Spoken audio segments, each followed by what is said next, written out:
From Gator Park on the campus of Santa Maria High School, it's time for Division I non-select high school playoff baseball. My name is Jeff Porsche, and along with Mike Moeller, we welcome you to today's regional round contest between the number 9 seed Parkway Panthers and the 8-seeded Santa Maria Gators. When we return, we will talk about more of this deciding game of the best of 3 game series, and that will be followed by the first pitch of today's game on the Rev Game of the Week. ETEL is now Rev, and we were built on Louisiana know-how, serving businesses like yours with solutions and local customer service for nearly 100 years.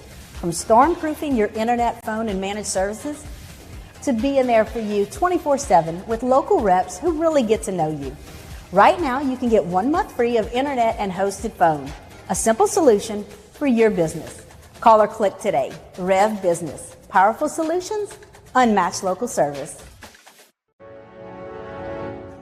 Chris's Specialty Foods has been making Cajun meat products for almost 30 years. We do all the prep work so people can have home-cooked meals without spending all day in the kitchen. Everything is done ourselves. With 3 locations in Louisiana and a 4th in Texas, we needed all of them connected to the same system for point of sale and telephone. Rev Business set us up, and it's been a game changer. They have everything as national companies, but with real local service. Rev Business is authentic Louisiana, just like Chris's. Time doesn't stop, and the world keeps spinning. Community, culture, and communications, the powerful circle that connects us together. We're creating the next evolution, a network built for every possibility, moving faster than ever before, streaming us forward into the future. And the revolution is closer than you think. RTC, ETEL, and Vision are now Rev. New name, same company.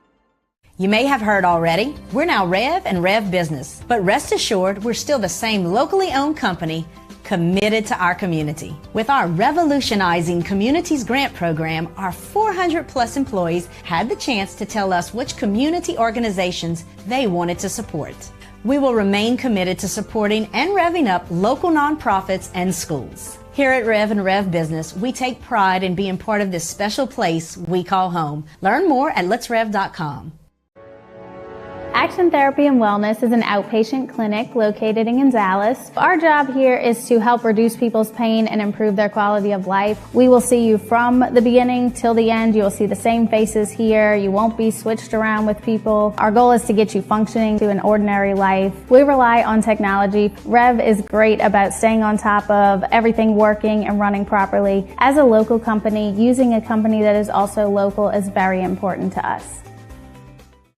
From jambalaya, pastalaya, and gumbo to daily lunch specials, Pot and Paddle Jambalaya Kitchen has Cajun dishes to satisfy your hunger. Pot and Paddle has 3 locations to serve you, including the one on Cabela's Parkway in Gonzales, Jefferson Highway near Bluebonnet in Baton Rouge, and Jubin Crossing in Denham Springs. You can dine in, carry out, or let them do the catering for an office get-together or tailgating at the big game. And don't forget about their delicious daily lunch specials. You can check out their specials and more on the web at potandpaddle.com. You've probably heard that ETEL has become Rev. What you may not know is that we're revving up your internet to symmetrical speed for free. Symmetrical speed means that your download and upload speeds are the same, thanks to the Rev All-Fiber network. The new speeds have been applied to your current internet plan, and there's nothing for you to do, except enjoy shopping, gaming, streaming, learning, and laughing. Learn more at letsrev.com. Thanks for being a loyal customer, and enjoy symmetrical speeds from Rev. New name, same company. Welcome back, and we are ready for Game 3, about 10 minutes away from starting. Parkway versus Santa Maria. Now, Santa Maria in Game 3 is the home team. They were the visitors in Game 2. They're the host team, so they get to be the home team in Games 1 and 3. That's how that works. And so we are getting ready for the start of this game. But first, let's talk about the 2 teams and their notebook on the year. Let's look at Parkway first, Mike. Yeah, so Parkway is coached by Coach Brian Harvey. It's actually his first year as the head coach here. He's gone 23-9. He was the assistant coach last year for Parkway. During his career, he played baseball at Bossier Parish Community College and LSU Shreveport in 1997. He's also coached at North Caddo for 2 years, Bossier for 6 years, and Southwood for 2 years.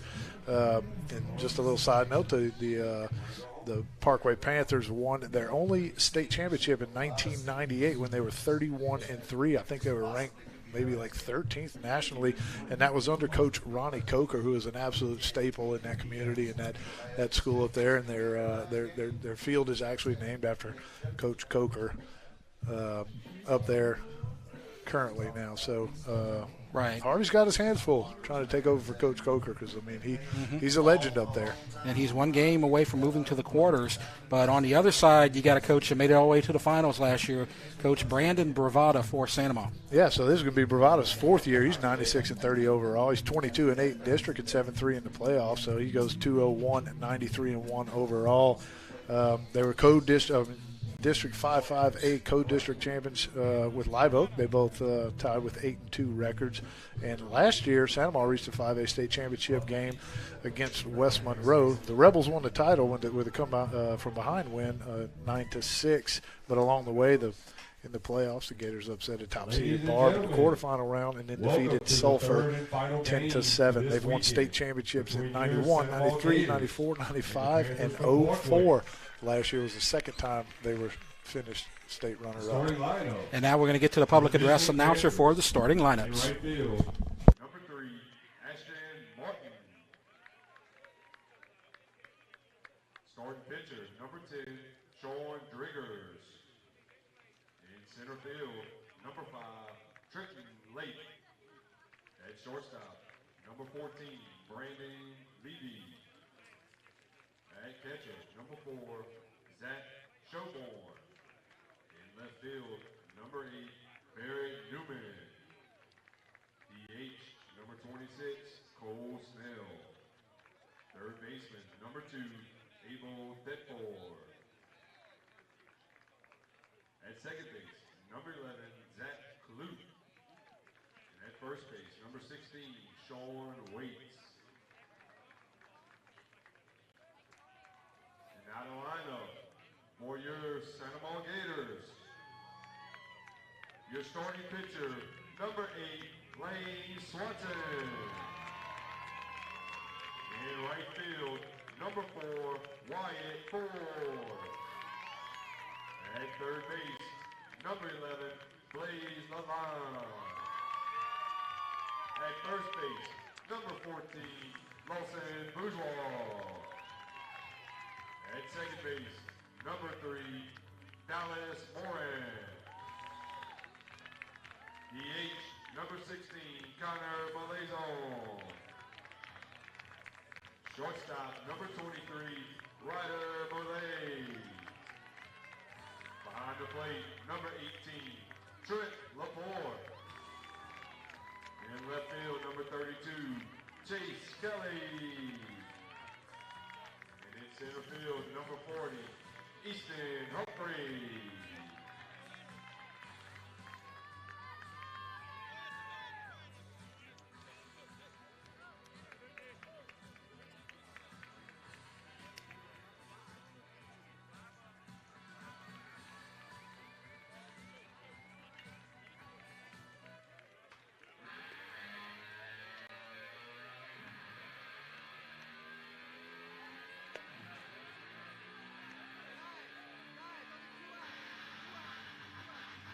So we are ready for Game 3 as the pitcher goes through his warm-ups. But first, let's look at Parkway and their batting order. Leading off today for the Parkway Panthers, the right fielder Ashton Martin batting second. The pitcher, Sean Driggers, hitting third. Trenton Lake, the center fielder, hitting cleanup. The shortstop, Brandon Levy, hitting fifth. Doing the catching, Zach Schoenborn, hitting sixth. The left fielder, Barrett Newman. The DH, Cole Snell, hits seventh. Third baseman, Abel Thetford, hits eighth. And in the 9-hole, Zach Klute, and he plays second base. And they're going to be facing the lefty for Santa Monica, number 8, Lane Swanson, who will look to close things out for the Gators here in Game 3. Yeah, Lane's going to be making his 7th start of the year. He comes in with a 2.6 ERA. He's got 23 2/3 innings pitched. He's only given up 21 hits. He's got 23 strikeouts and 16 walks. We've seen Lane pitch against Dutchtown a little bit earlier, completely shut them down to win the second game of that series. So we look for Lane to throw some strikes, fill up that zone, and get some early outs if he can do that for the Gators. So this is game 3, winner take all. Advance to the quarterfinals. Game 1 was Friday night. Last night, Santa Ma defeated Parkway 4-3 in 10 innings. Game 2 played a couple hours ago here at Santa Ma. Parkway comes back and wins 11-1, 10-run rule after 5. And now here we are, game 3. And leadoff hitter Ashton Martin, followed by Sean Driggers and Trenton Lake. Count 1-0 to the leadoff hitter. Parkway, the visitors today. Teams did not change uniforms between games 2 and 3, but they did not change dugouts either. But there is a new home team, that's Santa Ma, as they get game 1 and game 3 as pitch is fouled away. Yeah, those unis are going to be a little bit soiled after the rain we had for about 2/3 of the game. I bet you they wish you had a dryer in the dugout. Strike called. We do see some blue skies now peeking out a little bit. I think the rain may have left us for the time being.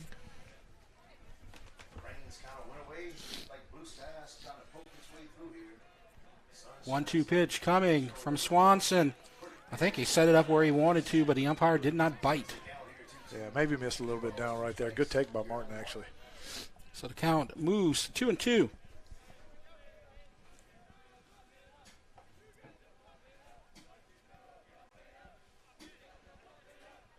And that one's in the dirt. Stopped by Laporte, new catcher. Laporte is going to do the catching here in game 3. Molizon was a catcher in game 2. 3-2.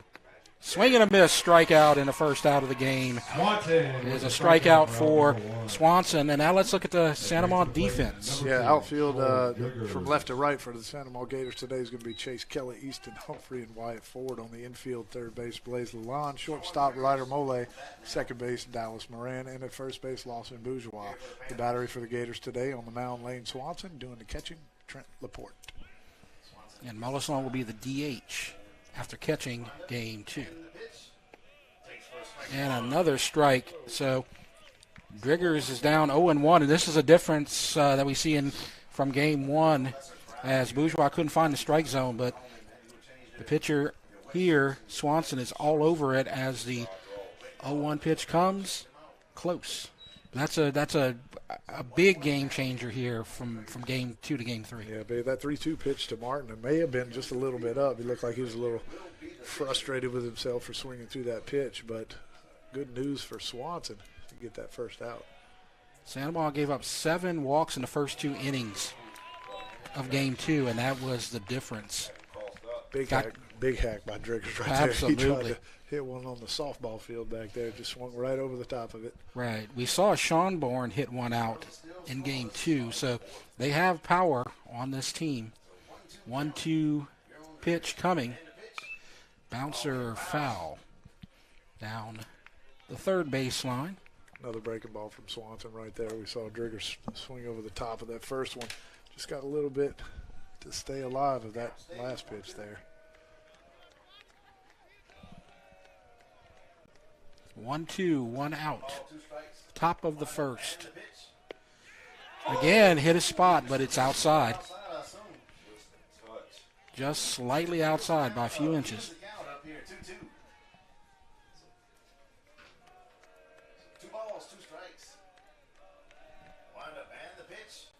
And a swing and a miss. Strike out number 2. So we start out with 2 Ks here at the beginning of this game. It's going to bring up the third hitter, Trenton Late. Yeah, important for Swanson right here to kind of set the tone. You saw Gators got off to a pretty slow start in that first game. Swanson wants to come out here, try to make a little statement, get his team in that dugout as soon as he can. So Late comes to the plate. We talked about him in game 1. He's an LSU commit. He committed his freshman year, had a great fastball in the 90s. His sophomore year had an injury, and he's on the comeback trail, still going to go to LSU. He's going to have surgery at the end of this school year before he arrives in Baton Rouge. Count 2-0 to the number 3 hitter. And a swing and a miss and a pitch in the dirt. 2-0 may have been a changeup. Might have took a little bit off of that. I think Label would have swung at that if it was a fastball really short like that. So it probably was a changeup, just disappeared at the end. Looked like a strike for a long time. 2-1 count to Trenton Lape. 2 outs. Low. 3-1. Swanson got 2 strikeouts to the first 2 hitters, Martin and Driggers. Behind in this count, 3-1.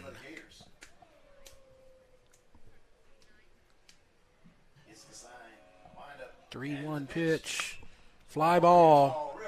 That's deep to center, near the track, and catches it.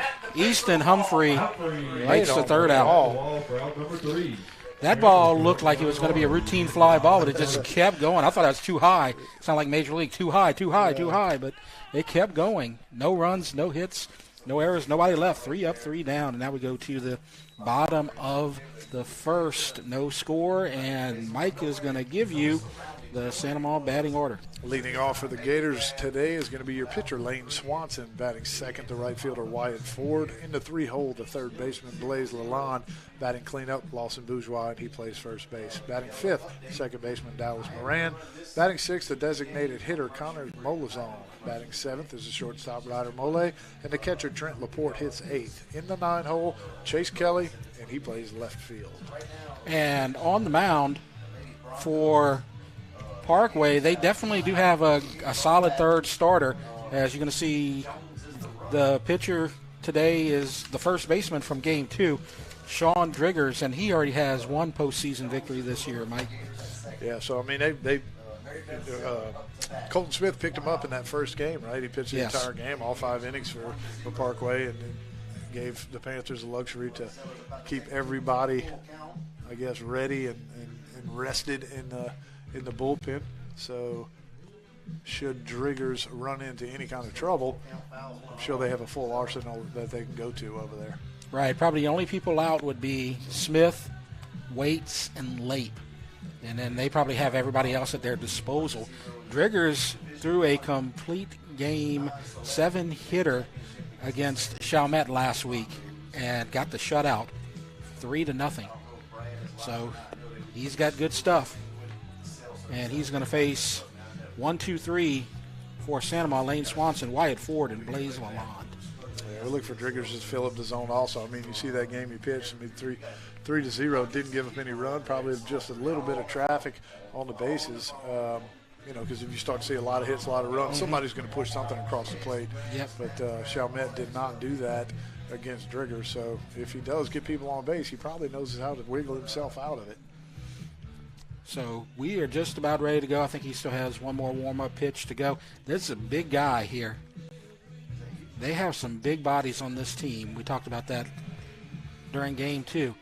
And he's another one. And so it's Swanson, Ford, and Lalonde starting to look really nice out here. Blue skies, big crowd so far for Parkway. Santa Maria still filing in. They had the luxury of going home between 2 and 3. Parkway was kind of a captive audience. Yeah, they kind of, I don't know, some of them probably just went and sat in their vehicles for a little while. I mean, we only had, hour 15-minute break? Something like that. So, yeah, go grab a snack or something, relax a little bit. Right back here for Game 3. Winner advances to take on the winner of West Monroe and Fontainebleau. And it's ball 2 to Lane Swanson. The starting pitcher for the Gators was the center fielder in Game 1. 2-0, 3-0.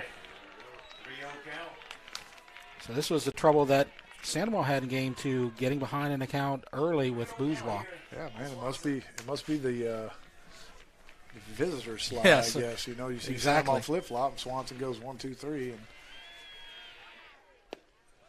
that's a strike. So Swanson, who is approaching 300 on the season, got a hit in Game 2. And that's hit to center, but Trenton Lape is right there, takes a couple of steps back and to his left and makes a catch. So fly ball to center for the first out. And here are defensive starters for Parkway. Defensively for Parkway in the outfield from left to right. We're going to have Barrett Newman, Trent Lape, and Ashton Martin. On the infield, third base, Abel Tetford, shortstop, Brandon Levy. Second baseman, Zach Clute. First baseman, Sean Waits. Doing the catching is Zach Schonborn. And on the mound, Sean Driggers. And Wyatt Ford at the plate swings and misses at the first pitch. 0-1. Well hit ball for the first out, but it was right too late. Yeah, he got a good 3-1 pitch. And then, I mean, credit Driggers, right? I'm not going to walk the leadoff hit of the game. I'm going to just throw it right down the middle, see if you can hit it. And Swanson hit it on the button just right at center fielder Trenton Lake. Count now 1-2 to Ford, leading hitter. Hitting in the 360s right now on the season. Good discipline right there. Thought about it. Great discipline. That's that pitch with 2 strikes up in the zone. Looks so good because you could see it, right? It's just a pitch you just can't get to. It's above your hands. 2-2. Bouncer to first, and it's taken by Sean Waits. First base unassisted for the second out. Now at the plate, number 11. So that'll bring up Blaze Lalonde, number 3 hitter for the Gators. And we have an update. If you didn't know, the Santa Maria girls softball team playing for the state championship right now, they lead Sam Houston 3-0 in the bottom of the 4th. Inside pitch. So Santa Maria girls are 3 innings from winning back-to-back titles, as the pitch to Lalonde is a ball.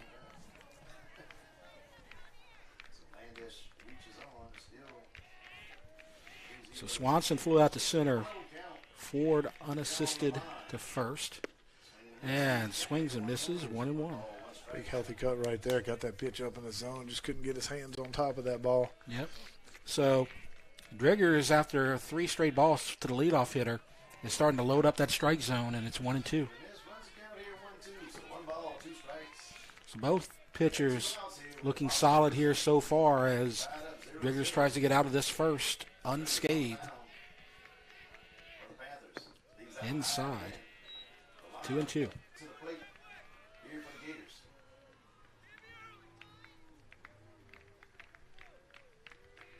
Two outs. And strike 3. Swinging. And that ends the first. No runs, no hits, no errors. 3 up, 3 down. We go to the top of the second. Scoreless between Parkway and Santa Maria. You're watching the Rev game of the week. E-Tail is now Rev, and we were built on Louisiana know-how, serving businesses like yours with solutions and local customer service for nearly 100 years. From storm-proofing your internet, phone, and managed services to being there for you 24/7 with local reps who really get to know you. Right now, you can get 1 month free of internet and hosted phone. A simple solution for your business. Call or click today. Rev Business. Powerful solutions, unmatched local service.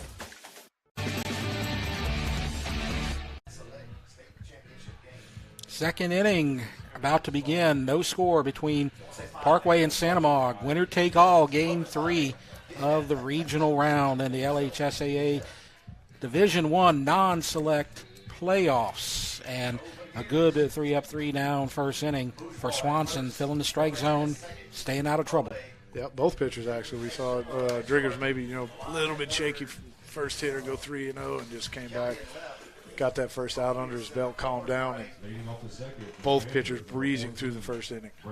And now 4, 5, 6, Brandon Levy, Zach Schonborn, and Barrett Newman for the Parkway Panthers. No easy outs in this lineup. They are a solid hitting team for sure. First pitch, little high.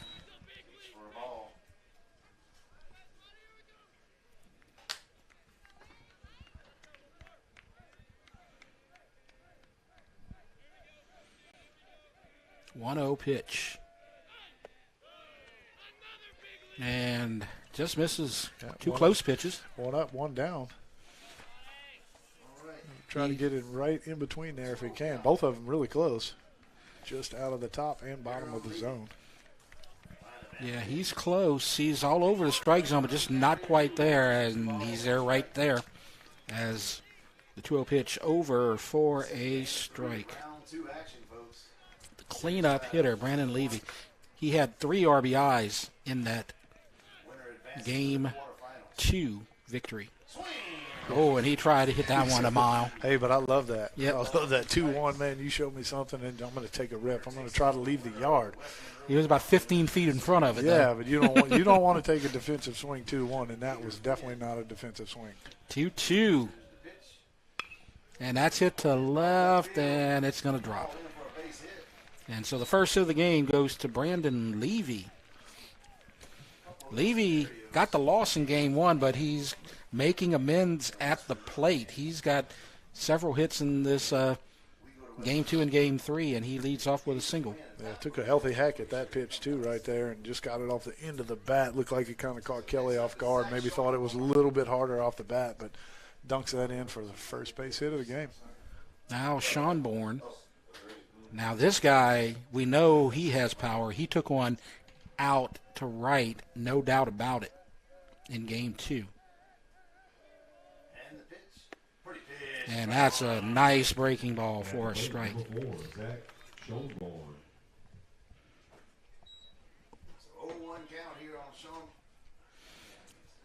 Levy at first, short lead.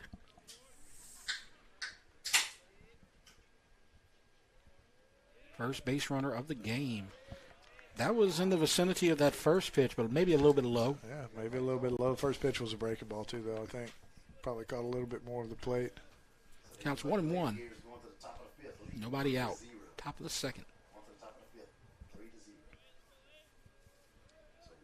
The lefty in the stretch. Levy's leads a little bit longer this time and fouls it off. Just got a little piece of it. He left that pitch up right there. You see Schoenberg, he kept his, he out in front a little bit, but kept the hands back. Still took a pretty healthy hack at that ball. Yeah, they're out in front of those breaking balls. Their timing's slightly off right now. But they're going to be going up there trying to swing at the fences. Lape hit one to the wall already.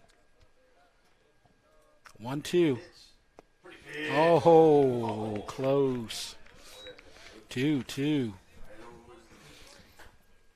When he misses, he doesn't miss by much. Man, and you're like, man, those are great pitches, but they're even better takes. Yeah, right? Because, exactly. How do you not swing at that pitch right there? 2-2 in the.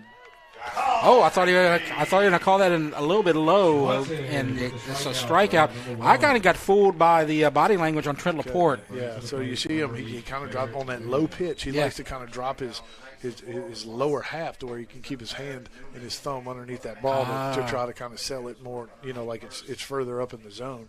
Mm-hmm. It looks like he stole the pitch right there. Yeah. I was going by Laporte's body language. I thought he was trying to protect it.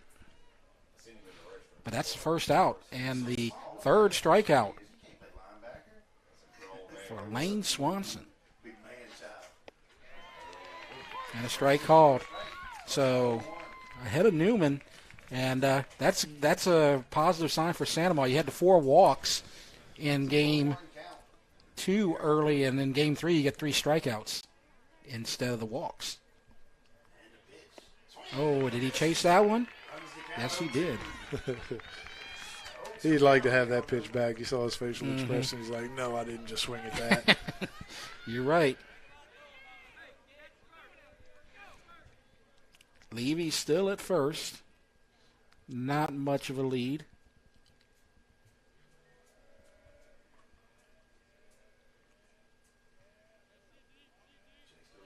In Game 2, they were 0 for 2 on stolen bases. But a base hit towards the corner. It's stopped by the right fielder, Ford. But it's going to be a stand-up double. And now Parkway is in business with runners at second and third with 1 out.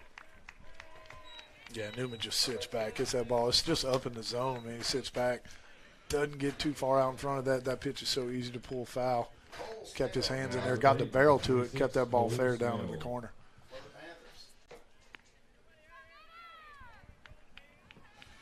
And that's going to bring up Cole Snell. He's been the DH for both games here today. And he's got 2 runners in scoring position. He got a base hit. He was 1 for 3 in game 2. Takes the first pitch high. So a couple of hits. We'll see how Swanson responds. He's been out ahead of the pitchers on that breaking ball. Ahead of the hitters, excuse me. Third baseman playing in. Foul tip. 1-1. You got Bourgeois cheating a little bit in the dirt. Third baseman Lalonde is at the grass. Or actually, Bourgeois cheating in the grass a little bit. Yeah, I think anything on the ground, you'll see the runner break to home is with 1 out. You're taught to go on contact. So Lalonde and Bourgeois. Bouncer to third. They're going to home plate, and he is a dead duck. Tried the little linebacker block there, and Levy is out at home 5-2. And they're going to talk it over with Coach Bravado, who might have thought that may have been a little aggressive. Yeah, I didn't think that was too excessive. I mean, he kind of broke it down or whatever, but I mean that's exactly what we're talking about. We'll see it again right here. He kind of checked up a little bit. Yeah, he did lower the shoulder, so it kind of looked a little bad. But anyway, I mean that's exactly what I'm talking about. See, so anything on the ground on the infield with 1 out, you're going to see the runner break on contact. Right. That's why you have Lalonde and Bourgeois in both on the corners, so they can make that easy play, just like Lalonde did. And so the second out at home plate that time, Levy 5-2. So nice play by Lalonde. Got the room service bounce and the easy throw to the plate. And now Tedford comes to the plate. First and third, 2 outs. There's a strike. See how Laporte drops down there so he can get underneath that pitch. Yeah. So Snell's at first. He reached on the fielder's choice. Newman is at third. Tedford's got a nice lead. Tedford's at bat, right? Excuse me. That's yes. Snell, swing and a miss. Snell has a decent lead. With the runner at third, they may be trying to bait them into going after him with the runner at third. Yeah, don't be surprised you see a little leave early. There you he go. goes. There it is right there. Step off or let him go. And he's gone. Oh, that looked like straight down Broadway. That looked straight down Broadway for a called third strike. No, it wasn't. He didn't call that a strike. You know, I can see where the other pitches could be called balls. Yeah. That one I see no excuse for that. I think everyone was a little confused with Snell leading off and not, Swanson not picking, just letting him go. Now that one's in the dirt. Maybe overthrew that one a second. Might be in his emotions right now after getting cheated out of that third strike. 2-2. So now it's Snell at second, Newman at third. 2-2, 2 outs, second inning. 2 hits this inning. Still no score. No, that's outside. But Laporte keeps it in front of him. Keeps the run from scoring. Yeah, 3-2 pitch coming up here, base open. Wouldn't be surprised to see another breaking ball here. And you have the number 9 hitter on deck, which sometimes doesn't really mean anything. Right. Well, when you get into playoffs, everybody can hit, so the 1-2-9 really could be deceiving. That's low. Ball 4. Change up. Yeah, once he ran the count back to 3-2, he wasn't going to give in. Try to throw something that looked like a strike for a little while and maybe dip out of the zone, but no offer from Tedford there. Very unfortunate for Sandoval, as it looked like you had a strike 3 that was called a ball, and then Tedford fought all the way back. It gets to first. Bases loaded, 2 outs. Zach Klute, second baseman, number 9 hitter. Saw this scenario a couple times in the first game today. Panthers load the bases multiple times. There's a ball. Newman is trying to distract the pitcher, which is really not working because you got a left-handed pitcher there. I don't think he notices him that much.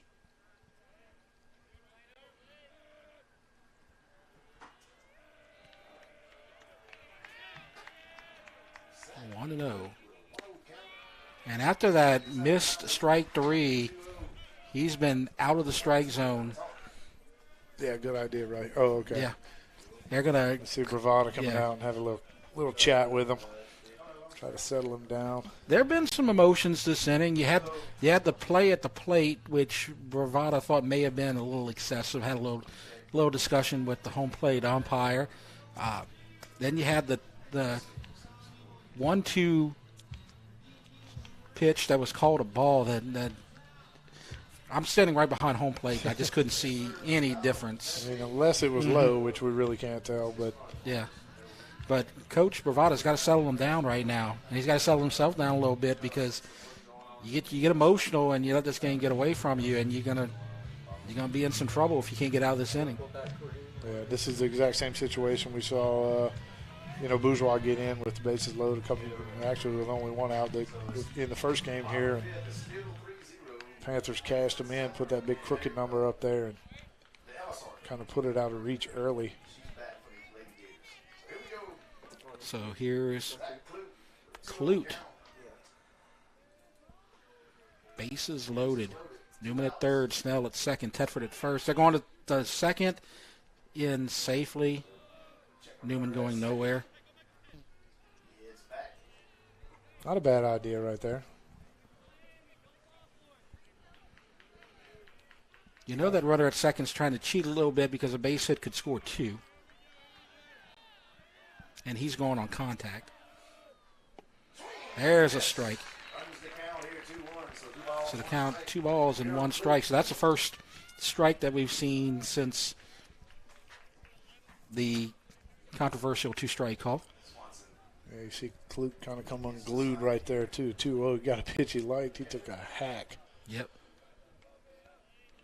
You know, usually after a little conference like that, he always comes back with a strike.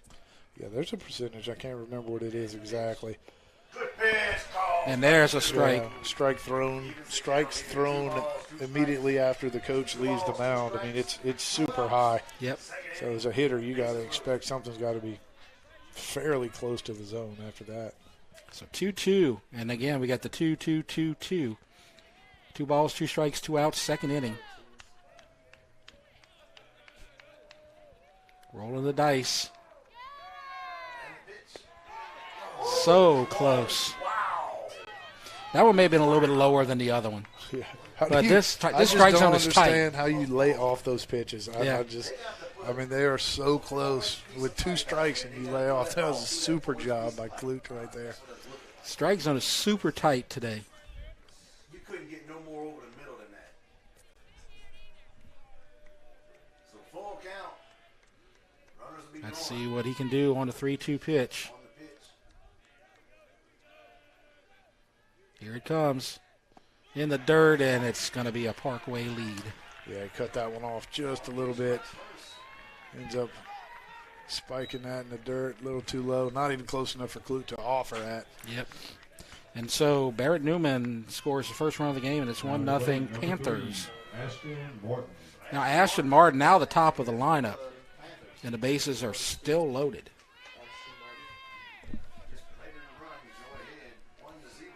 He struck out to start the game.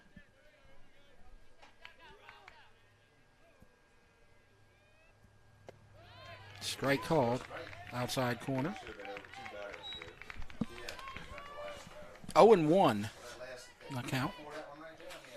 Some gray skies starting to come in after Blue Skies started the game. We thought we had a little opening. Yep.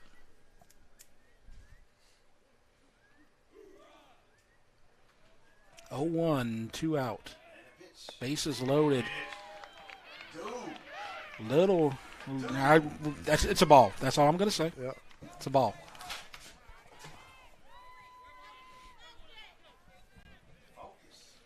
One. One run is in on a bases loaded walk.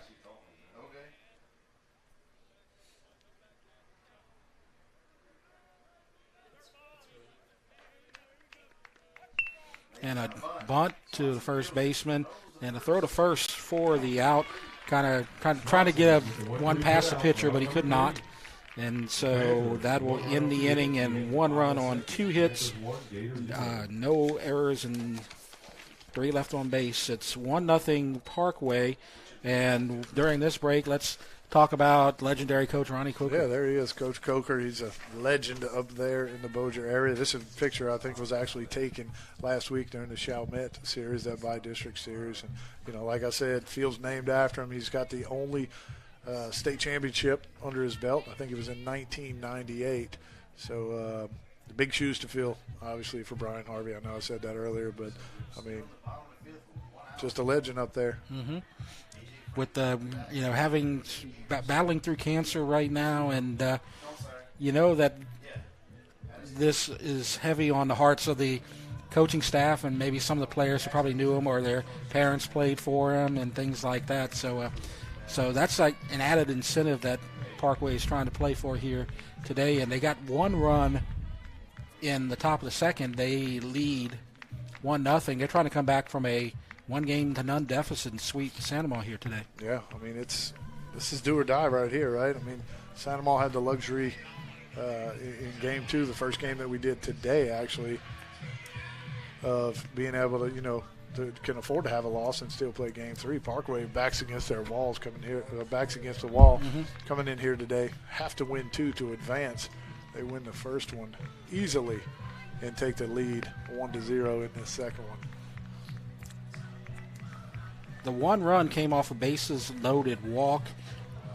Little bit of controversy perhaps on some of the pitches. Some of the pitches are really close. The umpire seems to have a pretty tight strike zone here compared to what we saw in Game 2. And led to a Santa Maria walk that gave Parkway their first run. And now we'll see if Santa Maria can answer 4, 5, 6.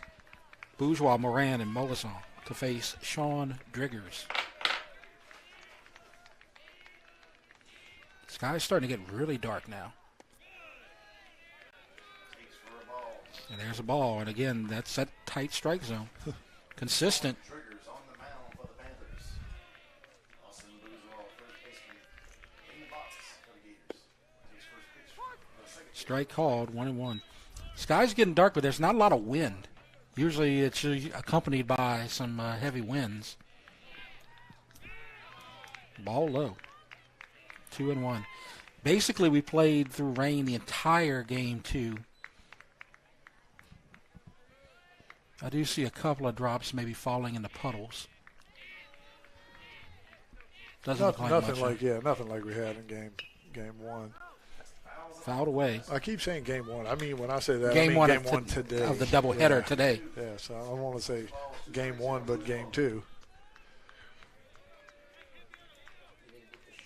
It looked like all the gray skies were headed towards Sorrento. But here comes some more right behind it. And he misses. 3-2, full count. Santa Maria trying to get their first base runner of Game 3. Oh, and that's a ball. Way high right there.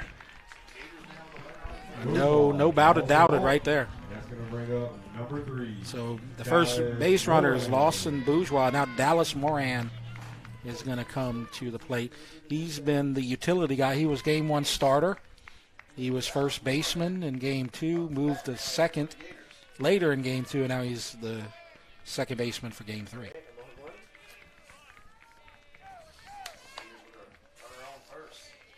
Good lead. going nowhere in the dirt. So Bourgeois has a decent lead. He has only one bag on the year.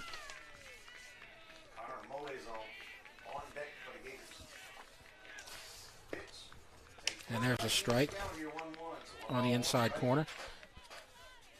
Santa Ma's not a big base stealing team outside of Lane Swanson, but they may need to try to play some small ball here as they had trouble scoring runs in game 2. Ball called, 2-1. Yep, got to find a way. You know, if you're Santa Ma, got to find a way to get on the base. Their season is on the line. And that's fouled toward the Santa Ma dugout, over the heads, fortunately. Like it. 2-0, very aggressive swing. It's a little out front, pulls that ball. It's a rocket. I think they had a guy in the bullpen a little bit earlier for Santa Ma, just in case Swanson couldn't get out of that inning. And that's hit to second through for a base hit. And the first base hit for the Gators as Moran gets a single and Bourgeois moves to second. Nobody out.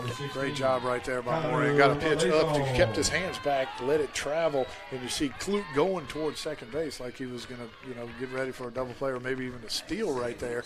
Caught him leaning. Moran gets that ball right past Clute in the right field for Santa Ma's first hit. And so first and second, no out, and Molisong coming to the plate. Not so certain that he is going to drop one here. He does, though, and it's a nice one. And if he's got speed, he can get it, and he does, and he's safe. I thought he had no chance of beating it out because he's a relatively slow player, but he was hustling right there and got the base hit. He smelled it. You see Driggers kind of falling off to the other side there. Tough for him to go back, but absolutely perfect. Sometimes when you're trying to bunt for a sack, it works out. That's a bunt base hit for Connor Molazon. Absolutely. Good for him. Because he was hustling right there, and he put it in the right spot. And now Ryder Mole with the bases loaded and nobody out. Corners are in. Maybe expecting a little bit of small ball right here again. Yeah, they're gonna. Maybe not so much small ball, but they're gonna try to cut that run off. Maybe like a 5-2-1-3 double play. And it's 2-0. Both pitchers breezed through the first inning, and they both have had their trouble. And what do we have here? Nothing, just a little chat. I was about to say. Between Shelburne and Driggers. But then you had the other player coming in to bring some ball replacements. And so I thought, almost run out there like he's a courtesy runner or something. I was like, what the heck is going on? 2-0.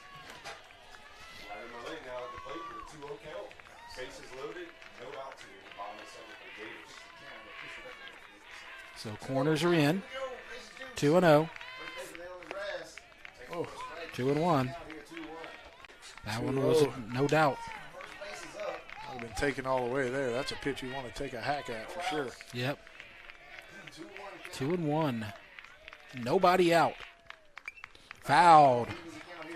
Back to the screen, and it's 2-2.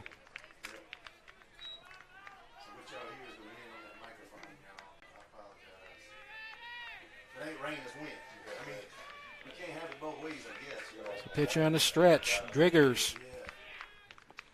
Low, ball 3. A lot of drama. It's a game 3. Gotta love it. This is why I love baseball.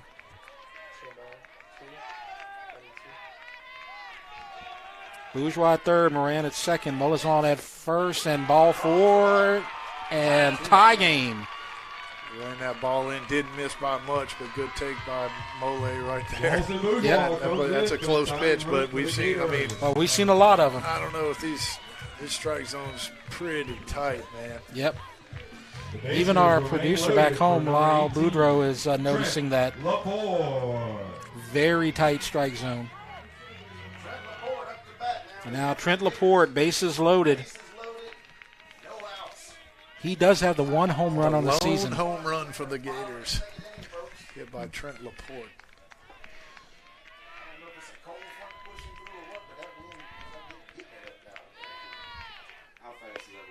Strike. One run in the top of the second for Parkway. So far, one run in for Santa Maria to tie it. Nobody out. Bases loaded. Moran at third. Mola's on a second. Mole at first. Oh, he thought about chasing the ball, but he did not. He saw it well. That ball was up in the zone just off the plate away. Trent wanted some of that, but held off.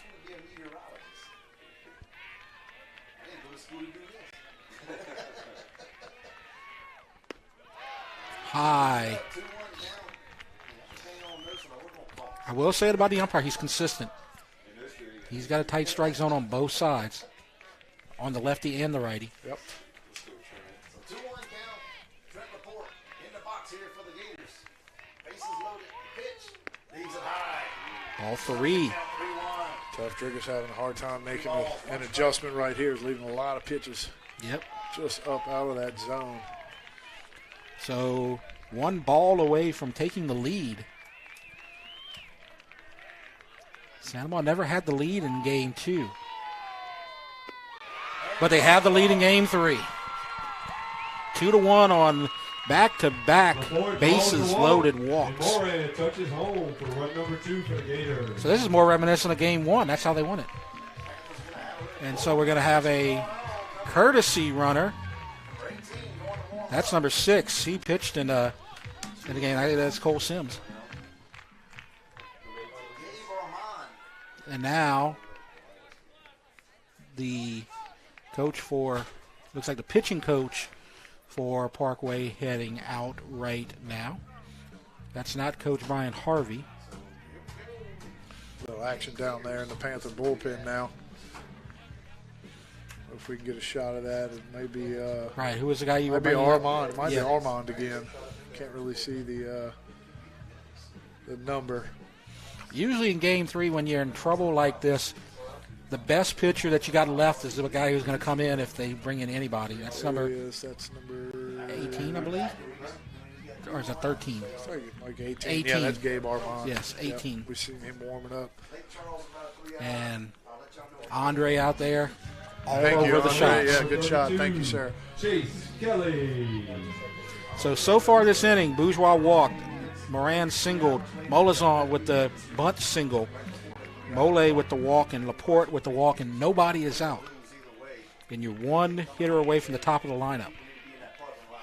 We saw Chase Kelly hit a couple balls on the nose in that first game. Yep. Rocket to third that they turned for a double play, and then another one over the third baseman's head for a single. We brought it up in the top of the inning just because you're the number 9 hitter. When you get to the playoffs, everybody can hit. Yep.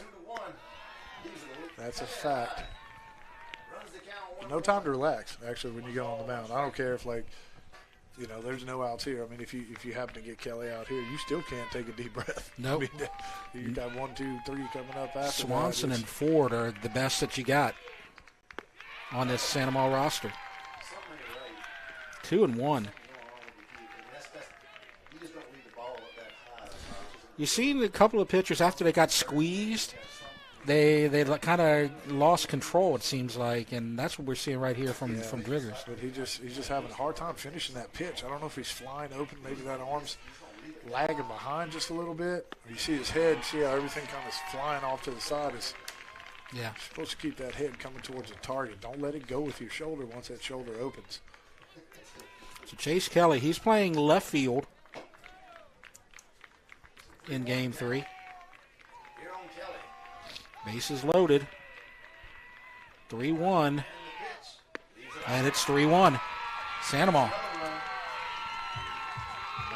Connor Malazzo touches home for run number 3 for the Gators. So that'll move Molazon home. And Mole will go to third. Laporte will go to second. Kelly will go to first. Still nobody out. Actually, Sims. Second. Yes, Sims, the courtesy runner. Yeah, courtesy runner for Laporte. Thank you, Mike. It's kind of the same. I mean, this is This God, is it's a flip-flop game, right? Some of the same Absolutely. poison that we saw in the first game today is happening again right now. ball. I wonder if the pitchers are just getting frustrated.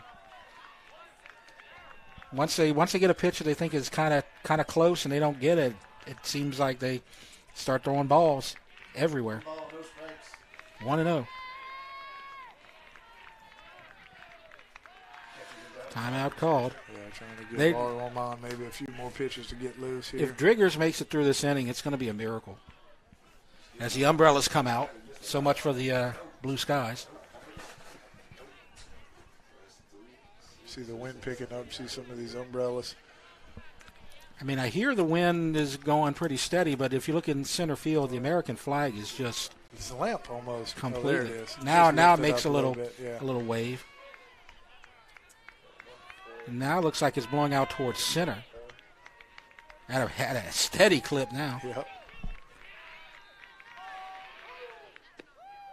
There's a strike. Even the conference with the catcher gets There you a it is. strike. There it is. 1-1. Nobody out. Mole at third. Sims at second.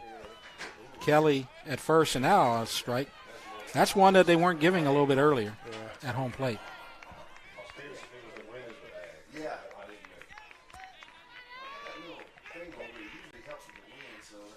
Fouled away. Stays alive. Swanson flew out to center to start the game. He's pitching in game 3. Gave up a run on a walk. Stop me if you heard that one before. Fly ball, short, right. Will they send the runner home? They will not. That's just not quite there. Great and a good throw. Good throw. Good throw by Ashton Martin out there. Just a little bit too shallow. Yeah. Number 4, Wyatt. You still, zero out. You don't want to get doubled up. That run thrown out at home plate right there. You still got several chances to try to get that runner in from third at least with less than 2 outs. And now you have Wyatt Ford, who is the top batting average hitter for Gators, and this is the player you want in this position. Bases loaded, 1 out. You cross up the catcher there. Oh, that was a good block. You see Schoenberg was kind of late, reacted to that ball, but knocked it down, or picked it actually. 3-1, 3 runs here in the bottom of the second so far. Foul. So we have word that the Lady Gators softball team is up 4-0 in the bottom of the 6th. So they appear to be 3 outs from winning back-to-back. End of the 6th inning. We're heading to the top of the 7th. Lady Gators are 3 outs away from another state. Oh, fly ball to right. Will that stay fair? Foul ball. Foul ball. That would have scored 3. Nearly went out of the park. 6 inches. That was nearly that was almost a dagger in the second inning. Yep. Let's look at the replay because Andre's probably got it. Let's look at it. He's close. Oh. Must have, I don't know if it hit off the fence, but it bounced back in play. Yeah, I don't know. It may have hit the pole, right of the foul pole. I don't know. 1-2 count here on 4. Behind that fence. 1-2. Oh, outside 2-2. Yeah, a little excitement right there. Yeah, that could have been a dagger. 2-2 count. 2-2. In the dirt. 3-2. Driggers had the shutout win last week, but he only gave up 1 walk. But he's got control problems today, and he's drawing the count full again. He's walked 4 batters this inning. Now he's called for a strike 3. Oh, yikes. And that looked outside. That looked way outside. Man. That's just, Number 11. I don't know. It's not a pitch Ladies, you want to swing at. 3-2 bases loaded right there. Tough break. Yeah, you see it. It looks a little bit off the zone. Now, you can't really tell from our center field camera because it's off a little bit.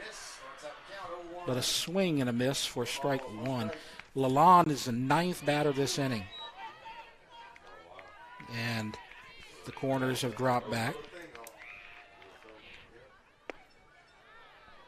There's a pitch inside. So far this inning, 3 runs on 2 hits. All the runs come home on bases loaded walks. Every run this game has been bases loaded walks. Something to think about, too. I mean, if Lalonde gets out right here, all your runs were on walks, right? Mm-hmm. I mean, so Sandoval didn't make any productive outs to push another run across the board. Oh, that's going to stay in play, and the pitcher's going to get it. And he does. And so that's going to end the second. 3 runs on 2 hits, no errors, and 3 left. So top of the third, it's 3-1. Sandoval leads Parkway. You're watching the Rev Game of the Week. E-Tail is now Rev, and we were built on Louisiana know-how, serving businesses like yours with solutions and local customer service for nearly 100 years. From storm-proofing your internet, phone, and managed services to being there for you 24/7 with local reps who really get to know you. Right now, you can get 1 month free of internet and hosted phone. A simple solution for your business. Call or click today. Rev Business. Powerful solutions, unmatched local service.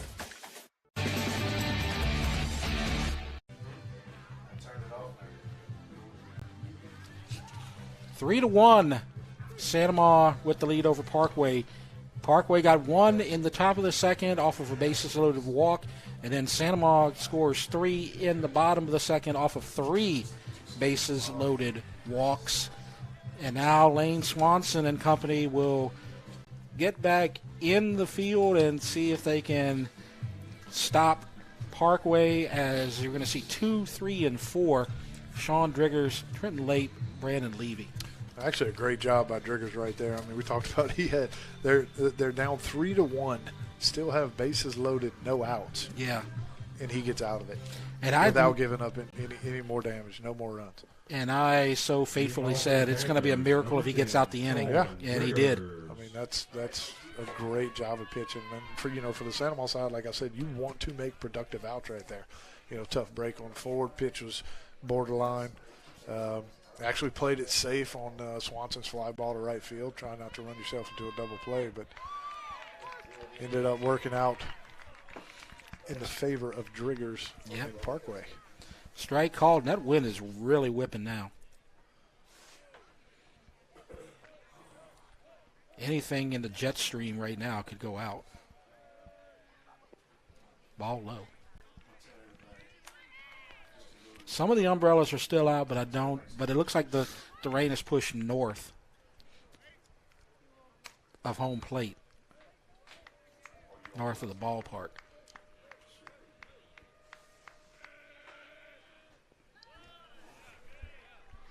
And there's the ball.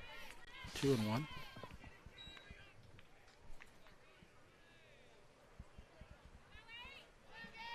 Sean Driggers struck out. It's pitcher versus pitcher right now.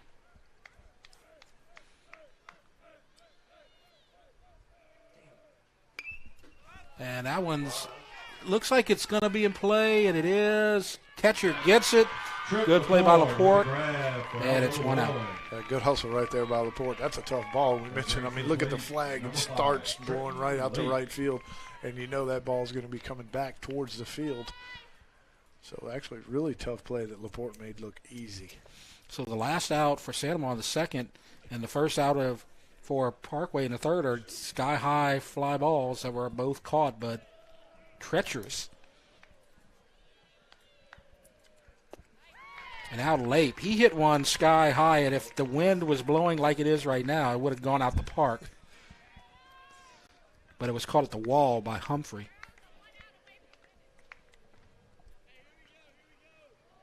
Sandoval Lady Gators, I think we need 1 more out. Strike called, 0-2. To finish off their second state championship in a row.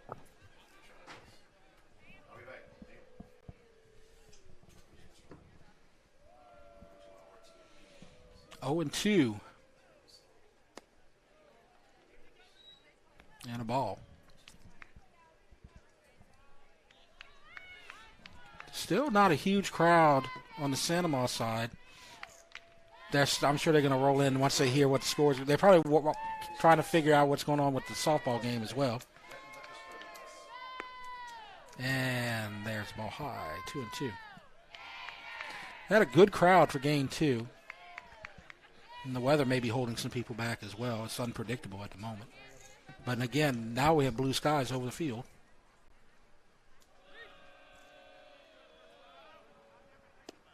That's a strike 3 called. Swanson with the strikeout for out number 2. And late with a strikeout, the backwards K on the number 3 hitter. Number 14, Big play right there for Lane Swanson. I think the strike zone's starting to expand a little bit. And now it's Brandon Levy. Which makes it super tough. You know, I mean, if you're going to be tight the whole game. If you're going to be, if you're going to be just off the corners, be off the corners the whole game. If it kind of fluctuates, that makes it tough on everybody, right? Pitcher and catcher. I mean, pitcher and hitter. And he swings and misses. He might have got a piece of that. 0-1, 2 outs. Driggers popped up in foul territory to the catcher for the first out. Late caught looking, strike 3 for the second out. A grounder in the hole. Nice backhand stab. Throw to first is going to be way off. But that's just a great job by Ryder Mole just getting to that ball. Yeah, that's going to be a base hit all the way right there. Great backhand pick, sliding. Comes up, gets rid of it, fields it cleanly, right? Gets rid of it quick, but never would have had enough time to get Levy out there at first base. Good job, camera work again down that first base line. Good job by Bourgeois right there, too. Coming off that base. Don't try to make a spectacular play. Let it get by you, and the runner can advance.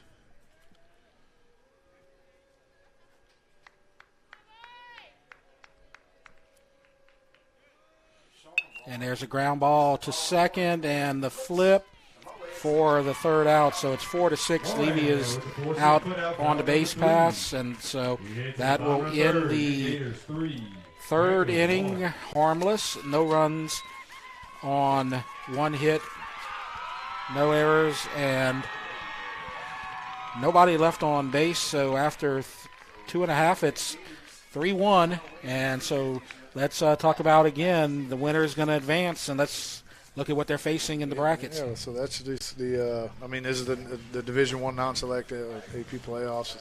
Again, number 8, Santa Maria Gators. We're watching them play number 9, Parkway Panthers tonight. Santa Maria 26-9 on the season. Had a bye in the first round of the playoffs, the bye-district round, and then you'll see there the regionals, they defeated Parkway. That was from last night's game. They defeated Parkway 4-3, but Parkway took game 2 earlier today by the 10-run rule, so this is the rubber match here.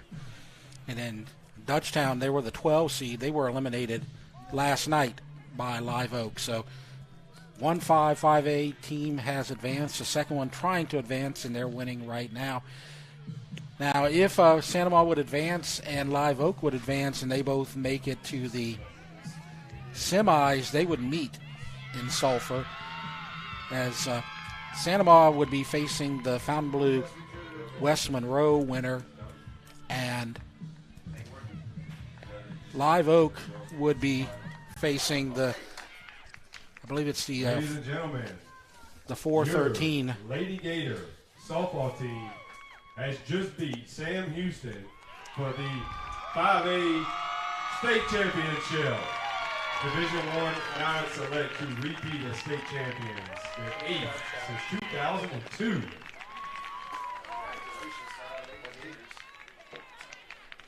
And so you heard it. So the Lady Gators back-to-back state championships under Coach Amy Petrie and A.J. Jackson, and then all the crew. Congratulations to them, and we're definitely proud to have one more state title coming back to Ascension Parish. Yeah, congratulations, Lady Gators. I mean, we saw them multiple times this year, and they were just dominant. Yep. I mean, spun another shutout to win the state championship back-to-back. They've just been an absolute juggernaut on the softball field in the last decade plus. So we have a new pitcher in, and he's going to face 4-5-6 Lawson Bourgeois, Dallas Moran. Yeah, Gabe Armand coming in. We've seen him warm up a couple times. We saw him get loose a little bit in the first game today. And he was getting cranked up again. His triggers probably raised that pitch count a little bit last inning. But I don't know. I thought he did a pretty good job getting out of there. Yeah. 3 outs, no more damage. But his pitch count was pretty high in that second inning with all those walks. Gabe Armand, just a sophomore, getting some experience here today. 3-0 to Bourgeois. It's Bourgeois, Moran, and Molisson. And there's a strike. So to finish my thought, I wanted to let them announce the state championship on air. But the Live Oak bracket, you are paired up with, as you see, strike two. They are paired up with Sam Houston. And so Sam Houston was up 1-0 as of this morning. It looked like the West Monroe Fontainebleau series was about to be tied up at 1 last we saw as a base hit. And that's a not hard hit, but he knew the hole and he found it. Yep, hit them where they ain't, right? 3-2 pitch. You saw Armand just got a strike on the outside corner, so Bourgeois probably still looking out there. Hey, he's going to try to get me out there. Got a pitch he could handle. Poked that thing right in the 4 hole for a base hit. So the first hitter that Armand faces reaches. Bourgeois with the single. Moran comes up. He's singled last inning. All 9 hitters hit in the second inning. Now on the mound for the Panthers is number 18, Gabe Armand. Ball.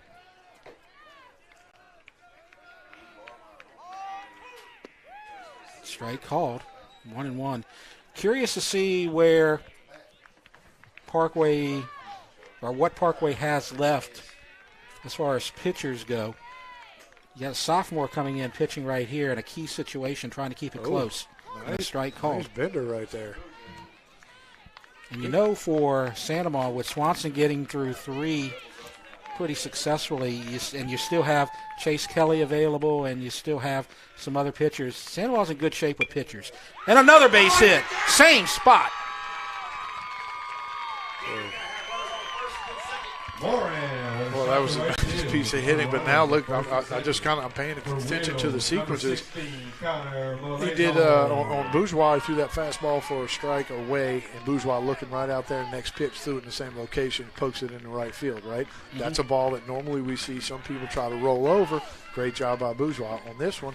Moran gets that curveball, he takes it, but it's still away, and then Armand comes right back with the exact same pitch, same location. Moran sits back, and he hits that ball to right field as well. So great job by both of them trying to get, just going with the pitch and not trying to roll over and do something that they can't with those pitches. And will they lay it down? And if you remember, Molisson, last time he tried to lay it down for the sacrifice, and he beat it out. Placed it perfectly on the left side of the field, and the pitcher just could not get to it in time. That time he pops it up, and it's foul. Had a little bit of backspin on it right there. Good spot to spin it, but he must have not used a Pro V right there. He probably had a Pinnacle or something. So he beat out that single, or beat out that bunt for a single, and he was hustling. And you don't see that from a catcher / DH very often. 1-1, bunt is still on. And he hits it in a similar spot. The throw in time that time. Nice job by Armand. 1-3 sacrifice. Again, though, I mean, did exactly what he's supposed to do. Don't try to get perfect. So many times you see these hitters, they wait so late and try to square and actually try to drag for a hit. If you notice, Molazon squared early. He was giving himself up the whole time. Lays down a perfect sacrifice bunt. So now Mole, he walked. Base hit, could potentially score 2, definitely score 1. Nice breaking ball. Yeah, he's got a good breaking ball on, keeping it all away from those righties. Nice and late, comes out of his hand just like that fastball.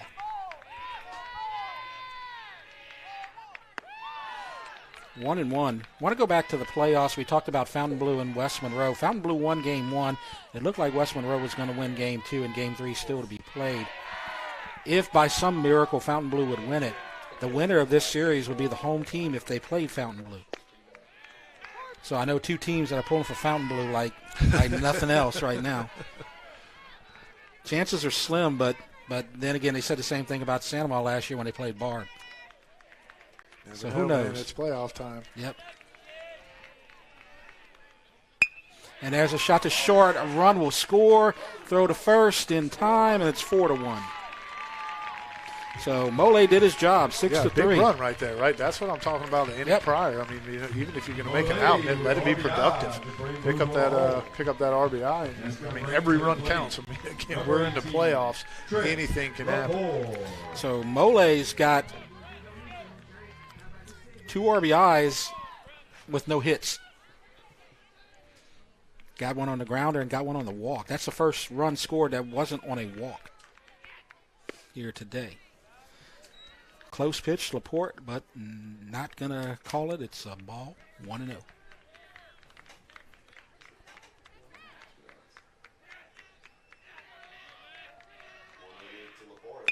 And that's in the hole, and another run's going to score.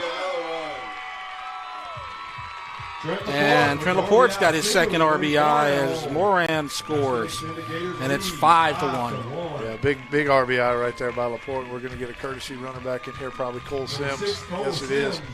That was actually, that pitch was outside. Laporte went out there, got it, hooked that ball in the 6 hole, and up that 5th run. This inning, you got 3 base hits, and it's just seeing eye hits. Finding those holes in the defense. Let's see if Cole Sims tries to steal this bag right here, get himself in scoring position. He's got a good lead. It's outside. Breaking ball misses. So 3 in the second, 2 in the third, and Santa Maria has a 5-1 lead. And another one. Another one finds the hole. And Sims is going to stay at second. I'll tell you what, Chase Kelly is seeing the ball well today. He's put some good swings, and he's barreled some baseballs today. A couple of hits already and some walks. But it just looks like he's seeing the ball well. Yep. Now Lane Swanson, base hit to score another one. You would assume that Sims will be going on the pitch.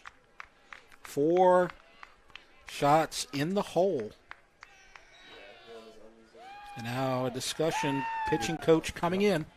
Just looks like Santa Maria is a little bit more aggressive on the offensive side this game as opposed to what we saw earlier today. Yep. So Sean Driggers, the starter, who made it through the second but barely, he pitched the first 2 innings through 57 pitches. 27 were strikes. That's a bad ratio. I mean, I'm not trying to say anything bad, but I mean, this game is completely flip-flop from game 1. I mean, game 1 today, right? Saw Bourgeois kind of struggle with the strike zone, and that's what got him in trouble. And, you know, he didn't even make it through the second inning. And then you see Driggers struggle with the strike zone. He makes it through the second inning, but gives up 3 runs. They're going to stay with Armand. There is another pitcher almost ready. So if they can't afford to get to 6 or 7-1 right here. If they do, it might be ball game. Yeah, we got to see a lefty warming up down there for the Panthers. This is critical. 6-1 is going to make it even harder. 5-1's already going to be tough.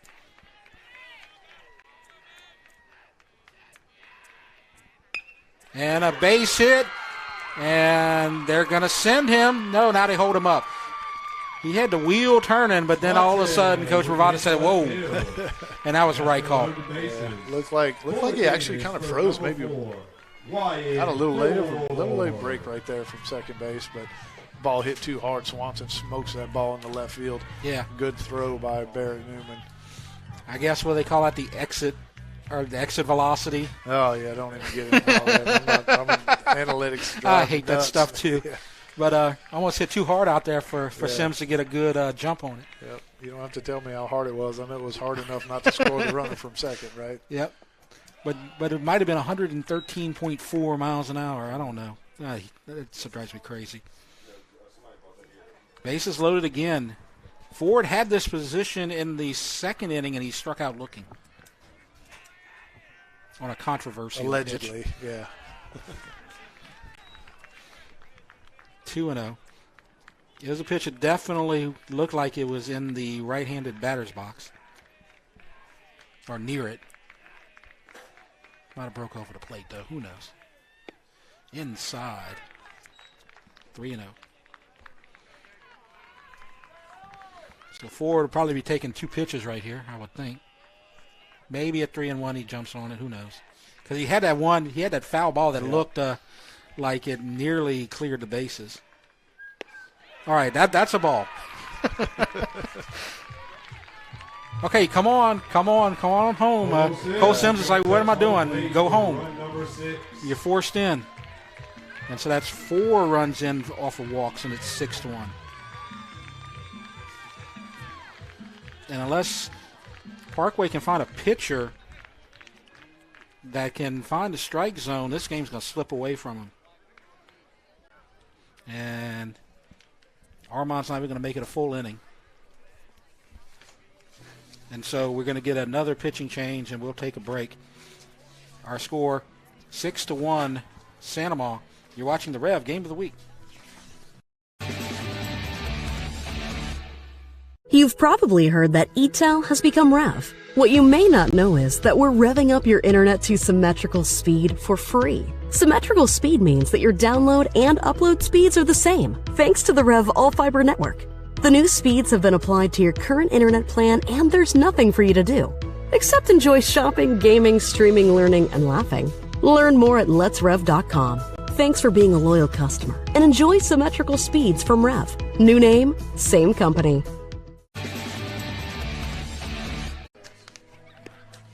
6-1, Sanoma leads Parkway. Now, Mike, we've talked about this a little bit. We've alluded to it. This is exactly what Game 2 has been like, except in reverse. Yeah, I mean, it is a carbon copy, right? Mm-hmm. I mean, just as you saw going, Sanoma was going through, pitchers in that first game, just trying to, I don't know, put the fires out as best as they could. And you see Colton Smith went the distance for Parkway, and it's, I mean, absolute carbon copy of what happened in Game 1, just reversed. And now you see a new pitcher, Ryan Phillips. Now, he's a lefty. First lefty we've seen. Yeah, maybe today. A little bit different look. I mean, haven't seen a lefty, from Parkway anyway. I mean, we see Lane Swanson out there for the Gators. But you begin to wonder. Now, we have not seen Parkway this season, but at this point, you got to be thinking you're getting to the end of their pitching staff. They need somebody to save this season and just get the outs right now, because if they don't, if you wind up getting something big here from Lalonde, and all of a sudden it's 8-1, 9-1, it might be curtains for this team. They need to get this out right here. As you see the wind whipping up again out towards center. Yeah, Phillips, a senior coming in, has probably been in a couple of these situations before already. So the advantage is definitely Sanoma right now, as Swanson has looked pretty good. And you still got Kelly. You still got a lot of guys that have pitched this season that are still available. You got Dayton Stewart. You got Chase Kelly. You got Austin Riley.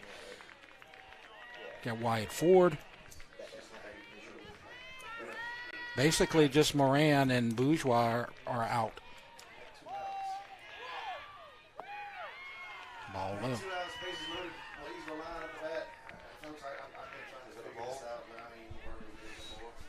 It's a ball low.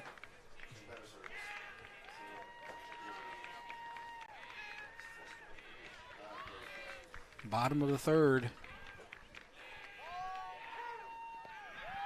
Oh, two good stop right there by Schoenborn. So 3. Yep. Ball 2. 3 runs are in so far. They got 3 in the second as well. It's 6-1. Gators with the lead.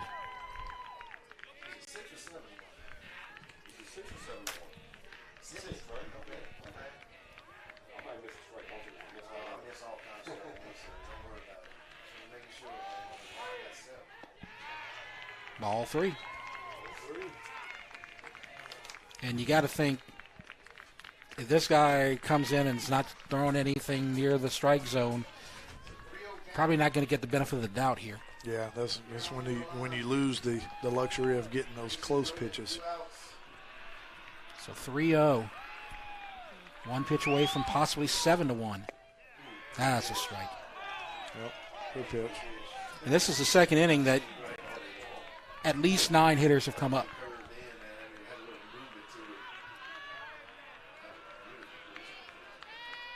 3-1. Let's see if he has a green light.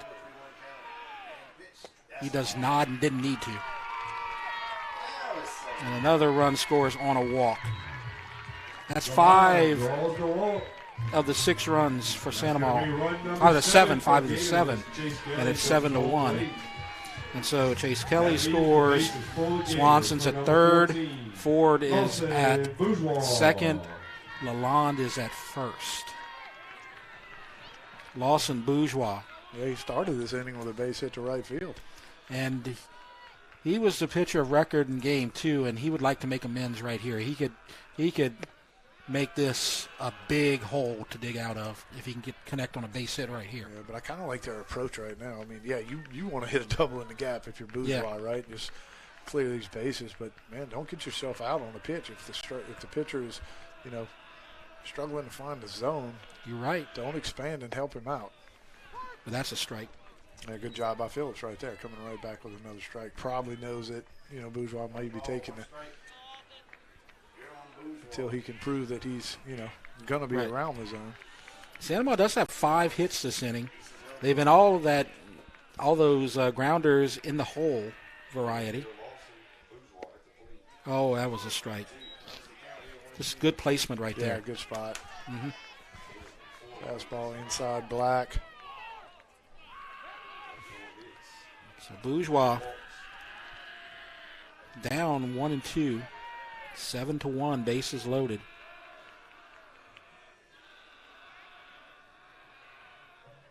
Fouled. Had a good cut. Good pitch, good rip.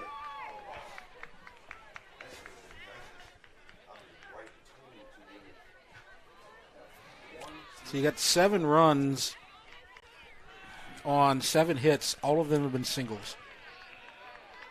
Kind of unusual.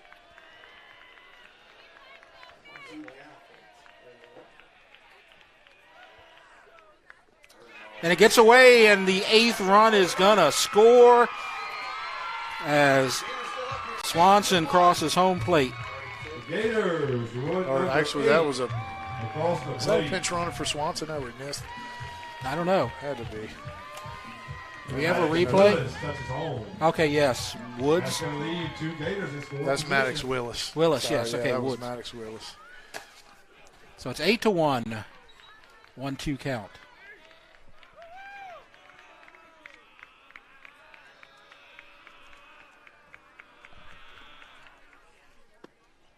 Strike 3 called. Might have been a charity strike right there.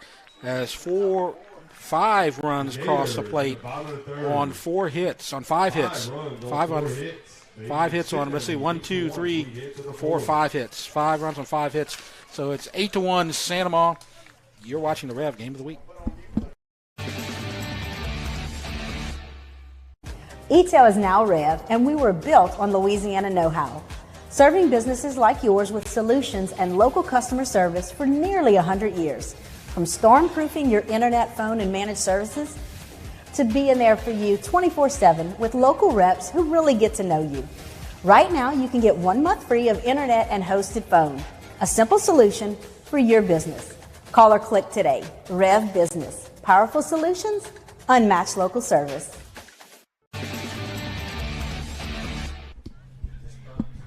Sandoval, nickel and diming, but it's been effective. Base it, walks, wild pitches, and they've got 8, and they lead Parkway 8-1 going into the top of the 4th. Yeah, and I mean, that's kind of Sandoval's MO. I mean, if you look at their power numbers, you know, we said it earlier, they've only got 1 homer on the year as a team, so they're not beating people with 3-run bombs, right? Nope. So they're going to get the sack bunt down. They're going to take some pitches, take their walks, and get their little singles and, you know, timely hits.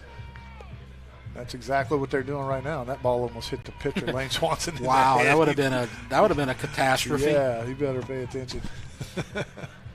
And now it just looks ugly gray out here as the blue skies are completely gone. Doesn't look like any rain clouds, so it's just gray and ugly out there right now. The wind's still blowing out towards center. It's going to be 6, 7, 8. Barrett Newman, Cole Snell, Abel Tedford. I know Sandoval's goal here is just to get out of this inning, get to the finish line as a swing and a miss for Newman. He doubled and scored. He has the only run of the game for Parkway. He's going to be playing college football next year at Liberty University. Linebacker.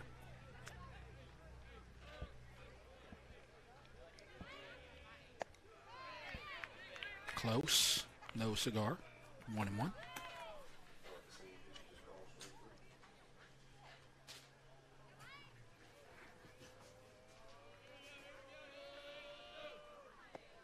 That misses outside.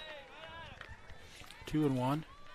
And what we saw Smith do earlier in the first game today, when his team put up a big number, he came out, pumped strikes, got his team right back in the dugout. That's what Swanson's responsibility is going to be now. Throw strikes. And he chopped that one foul down the first base line. It's 2-2 to count. Right now, there's nothing in the bullpen for Sandoval. Although, I would assume that they may come back with Kelly. He's playing left field. If need be. Yeah. He's got still an inning or two in him left at this point, it looks like. Fly ball to the gap, and it's going to fall and go to the wall. And they're going to try for third. And the throw is he slides past the bag and then throws the helmet down. He might get ejected. Very frustrated. I mean, he hit that ball very hard in the gap. Are they going to eject him, though? He slid past that bag, and he threw his helmet down. He was frustrated with himself. Yeah, that's not directed at any one of the Gators. No. He's just frustrated with himself. Super hustle right there. Maybe not used to the turf. I don't know if Parkway has turf. He just knows that ball's going to – I mean, that you got to kind of know where to start your slide. So it's that cutoff throw, I believe, from the second baseman, Moran. That was Moran. That was Moran, He hosed it. You know, he's got a cannon. He threw a strike. He's got a cannon. 95 miles an hour. Right. Not really, but close. Fouled away. So that's a double. A double with the 4-5 force. Not force. 4-5 tag. Yeah, so as he slides past the bag. Not sure if you really want to do that, though. I mean, you're down 8-1, and you're taught never to make the first or third out at third, so you want to be more than 100% certain that you can make it to third base in those instances. Mm-hmm.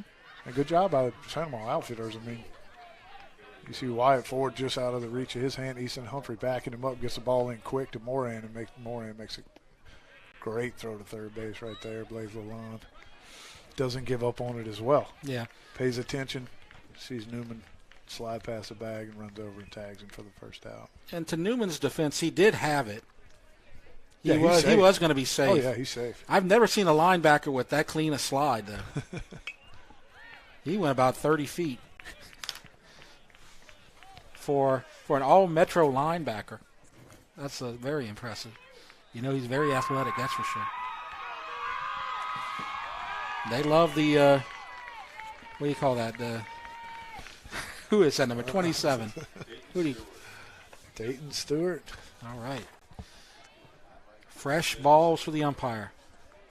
1-2 pitch in the dirt. And with that, it's just one of those games, just like game 2.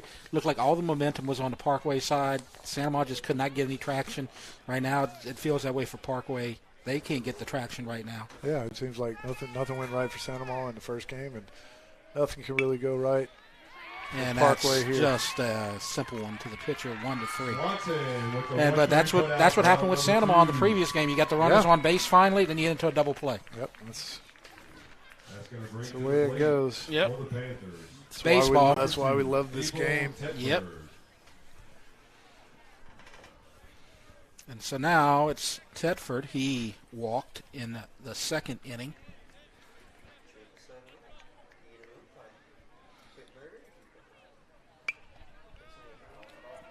Pop up. Foul. Looks like it may have got into the grass at the track. Strike one. Well, the people in the stands look to be wrapped up. Must be getting a little chilly out there. They just got wet, and that breeze is probably nice and cool. Well, Parkway stayed between games because they really didn't have a choice. It was either here or the car, like you said. 1-1.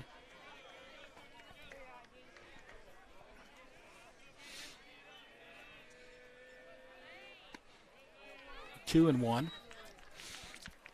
When you talk about travel, at least as far as distance from Santa Maria, there's maybe Benton's a little farther away by a few miles, but this is pretty much as far as you can get from Santa Maria and still play in the playoffs.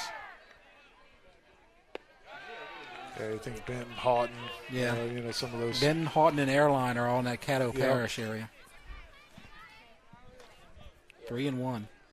This is the second time, or actually now the third time that we've covered Parkway. They made the playoffs, and we covered the Parkway Dutchtown game in the football playoffs as strike 2 called.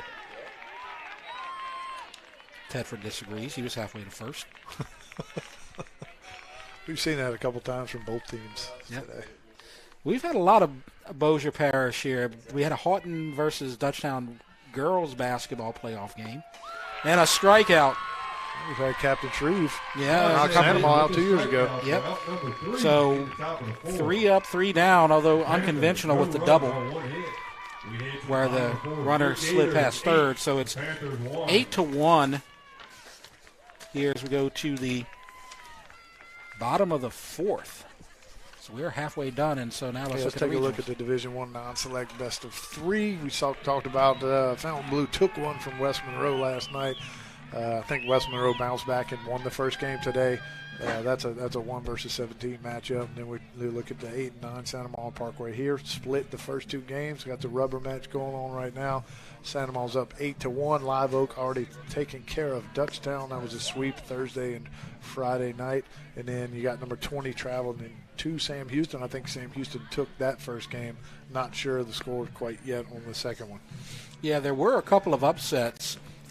Central has already advanced. They upset Southside on the other side of the bracket. And I believe there was one other upset. Neville was defeated. I think it was by one of the Shreveport-Bossier teams. I'm not sure, though. But there have been a few upsets, at least in one of the games in the series. Yeah, well, I mean, it's always going to happen. Yeah. Anybody can win, especially when you get to the playoffs on any given day, right? I mean, you get a couple good pitchers, spin a couple gems. I will say this, 1 through 4 are very solid, though. I mean, Live Oak is a good 5, but 1 through 4 with West Monroe, number 1, Barb, number 2, Sulphur, number 3, and Sam Houston, number 4. It's going to be a big upset if they don't all 4 make it to the semis. Oh. But there's a likelihood that one of them won't. We saw it last year. Yep. Barb gets ousted in the quarters. Mm-hmm. So this is going to be Moran, Molizon, and Mole.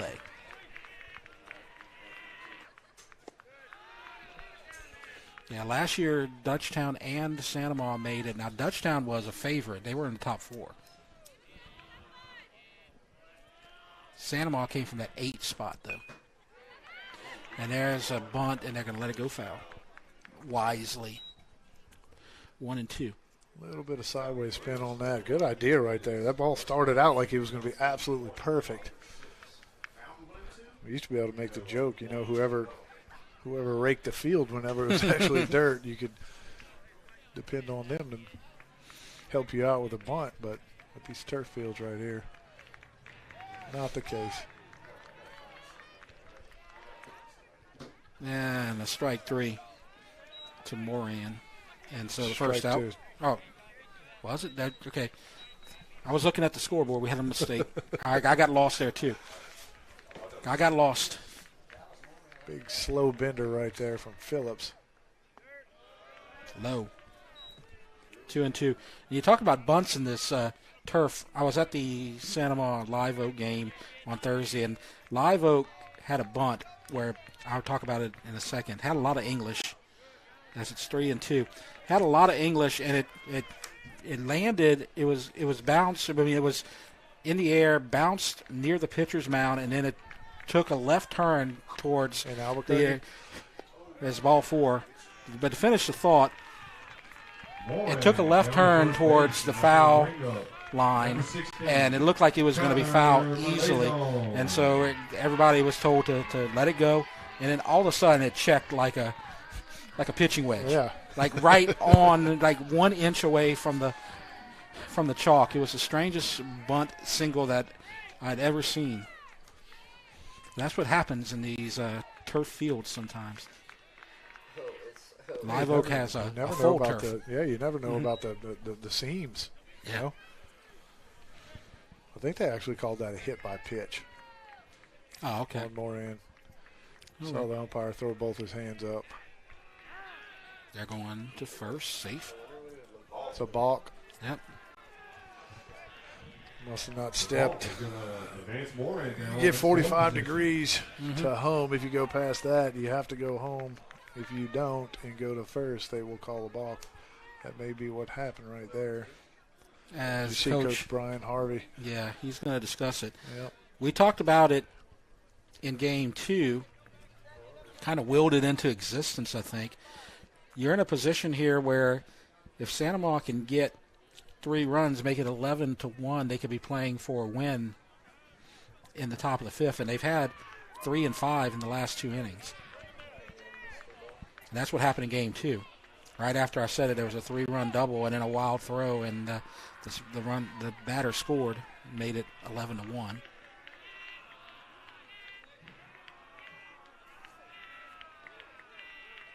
And he drags another beauty, and he's going to have to hurry, and it gets away, and a run's going to score, and Molizon's going to go to second, as Molizon with another perfectly placed bunt, and that's going to bring Moran scores, and it's 9-1. I mean, you mentioned the small ball earlier today. I mean, they're up by 6 runs, 7 runs before that. Still laying down sacrifice bunts perfectly. You see that right there. Just up the line right there. First baseman Sean Waite's kind of fortunate there. He didn't get his arm hurt. We're going to call that a base hit or an E1? Base hit. I would say base hit with an error. So base hit and an error. And he's got wheels for a catcher. Try it again. So, let's see. This is Mole.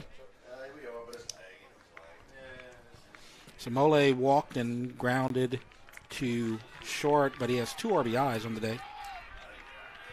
Mola's on. At second, it's 9-1. Wynn whipping up again. And he gets away, and it's going to go to the wall, and third base for Molizone. Yeah, Mole squared again right there. Pitch up and in. Don't think you'll see the bunt right here. No, tough for Schoenborn to even react to that pitch. He doesn't have to advance Molizone at this point, so he might have the green light. Infield playing in, though. They got to. Fouled away. Can't give up 10 because that would get you 1 away from the 10-run rule, as we said, would go into effect after Parkway bats in the 5th. I misspoke earlier, too, about the first baseman. That's Driggers who went from the mound back to first base. Okay. And struck him out. Foul tip. Now to plate. Number 8. So, Trent nice strikeout by Ryan Laporte. Phillips. And now Laporte comes to the plate, our catcher today. Molizone was the catcher in game 2.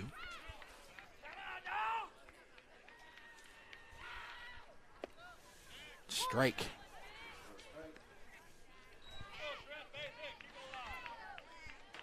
You just can't let this 10th run score. Infield in.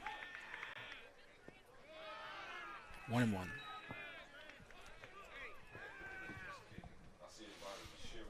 We talked about it earlier. Laporte has the lone home run on the year for the Gators. And what the Gators need him to do right here is just poke something right over that drawn-in infield. Oh, ahead of that one. He went for the downs right there. Mm-hmm.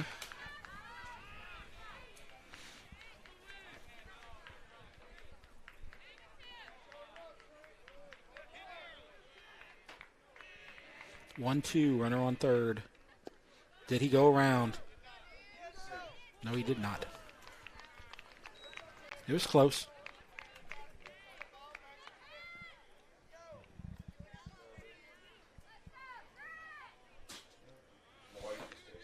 Santa Maria is a home team. They were the visitors in game 2.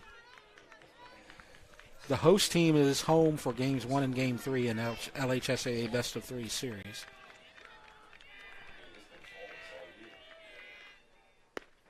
Misses. Full count.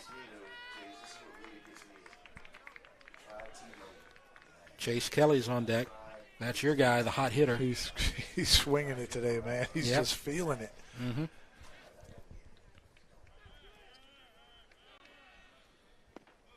And gets from 1-2 to a walk. Good at bat. Good at bat by Laporte right there. Probably going to see Cole Sims back. Laporte. Courtesy run. The walk, and that put Gators on the corners for Yep. number 32, Chase Kelly. So it's Chase Kelly. Number 6, Cole Sims in the run for Laporte at first base. He got a base hit and scored in the 3rd. He also walked today. So he's reached base twice.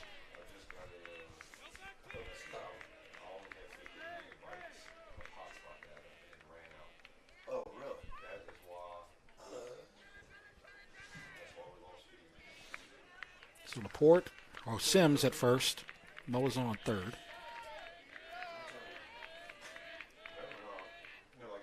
And he drops it. Safety squeeze, but The it, runner stays at third, though. Yeah. And he drops it, and he's wow. safe.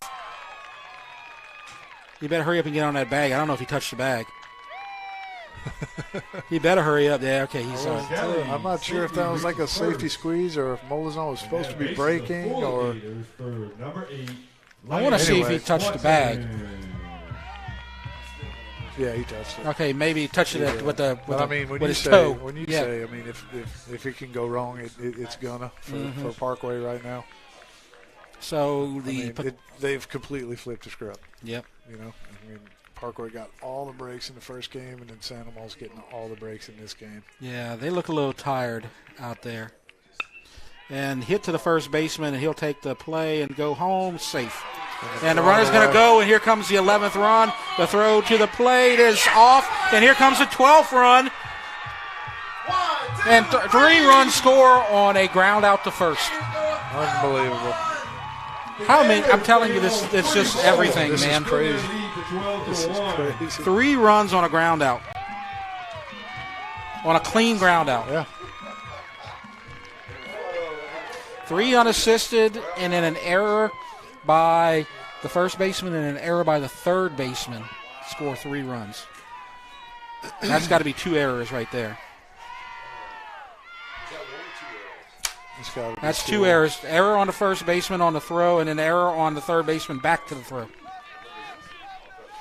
And so now Santa Monica is going to be playing for ball game when we go into the top of the 5th. In a conference, and the umpire is going to break that up. There have been three. No, make it 4 errors this inning. An error on the throw from the pitcher to when Molazon bunted, and then you had the drop ball caught at the throw to first, and then you had 2 errors on that play. So 4 errors. Clearing it up with the scorekeeper and everything here. 4 errors here. So Molazon reached on a single, got to second on an error on the throw.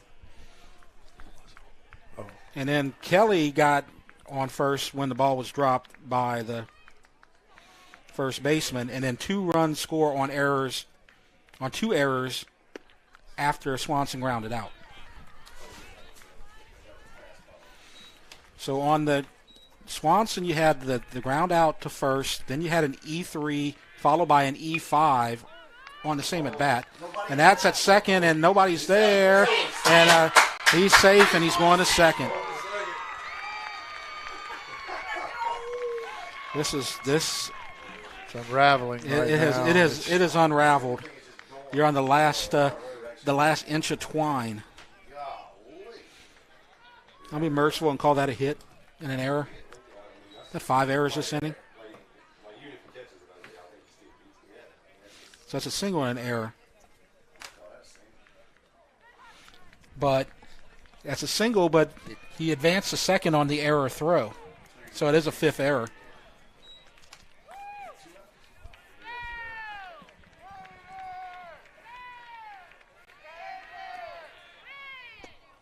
And a ball.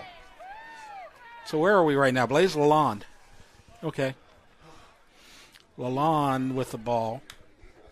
So 4 runs are scored. I'm assuming they're going to be unearned.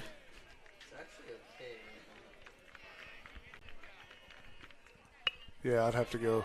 And that may fall, and another run is going to score. And it's 13-1. Blaise Lalonde with the single in center field to bring home Wyatt. And that's a clean RBI single right there. Yeah, I'd have to go back and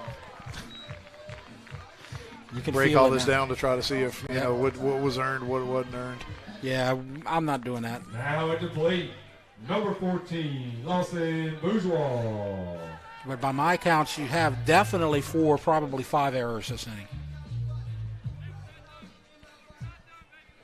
This will be the 9th hitter of the inning, correct? 3rd inning in a row where you've had at least 9. Again, the errors, you had the throw to Molazon at first that got away.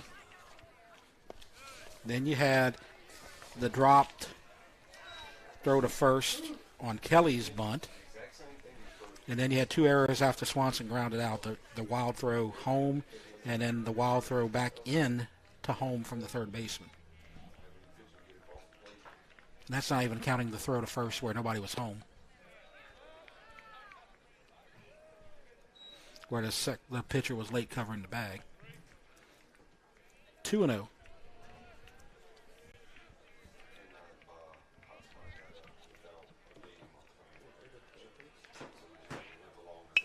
And that's hit towards the gap, but I think he's going to come in and make a sliding nice catch. Play right there. So Barrett Newman with a little bit of redemption after his mistake. Great in the play. top of the You got to fourth. love that hustle. Down 13-1, still chasing that ball down. And Right, so you have 1, 2, 3, 4, 5 runs. It's 13-1. Santa Monica could close it. You're watching the Rev Game of the Week. And we're going to take a look wait, no, at we're going to keep it here. Yeah, we're going to sorry. look at one more time, looking at the Greedy Gators seniors for 2023 from left to right. We got Dayton Stewart, Colby Sheets, Ryan Phillips, Connor Molezon, Blaze Lalonde, Connor Doty, Maddox Willis, Cole Sims, Dallas Moran, and Aiden Downing. All right, and then for the Parkway Panthers. Parkway Panthers, there you see on the bottom row, we're going to have Braden Tetford, Zach Clute, Ashton Martin, Robbie Pueblo, Christian Bird, and on the top row, Trenton Lape, Brandon Levy, Zach Schoenborn, and Barrett Newman.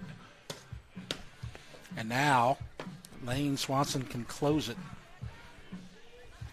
And he's going to face Clute, number 9 hitter, then followed by 1-2, Ashton Martin, Sean Driggers.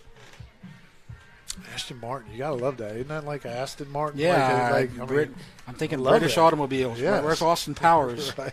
Mm-hmm. Great name. Absolutely. So Swanson, this is it's just inexplicable what we've seen the last couple of innings. I mean, the whole day. Yeah. I mean, it's a complete flip of script. And Swanson might get the complete game here. And the biggest concern after a 10-inning game on Friday night is, are we going to have enough pitchers if we have to get to a game 3? Yeah. They're going to have 2 or 3 pitchers that aren't even going to see the hill because they went to the bottom of their bullpen after they fell behind in game 2. Yeah, and I mean, both these teams are probably accustomed to that because you play in those 3 or 4 tournaments. That's a foul ball. That's okay. The umpire called foul ball. Home plate umpire called it fair. Okay, third base umpire called it foul. Umpire, we have a conflict. They're going to talk to each other. The umpire at third is right there, looking at it, but home plate umpire is standing on the line. I'm gonna be honest. I think that was a fair ball. It looked fair from here. I mean, we're a little off to the left, but it's almost said double. Wonder if I think the third baseman. I umpired when I was a teenager, and I made that mistake one time where I called a definitely, obviously fair ball foul, and I emphatically did it, and I felt so embarrassed after I did it. But you sold it well, right? I did, yeah. Okay, that's all that matters. And so, what's going to happen?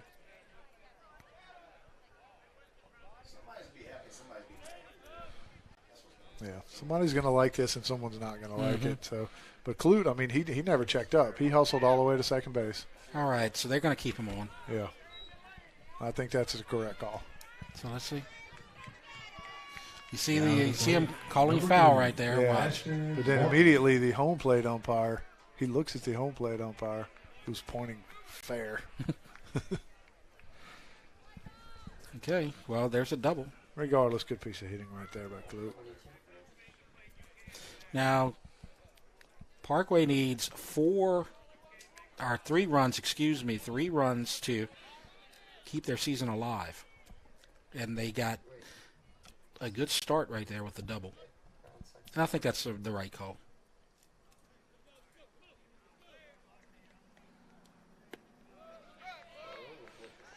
Close.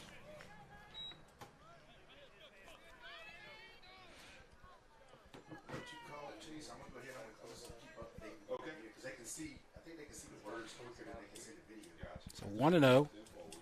Clute at second. 2-0.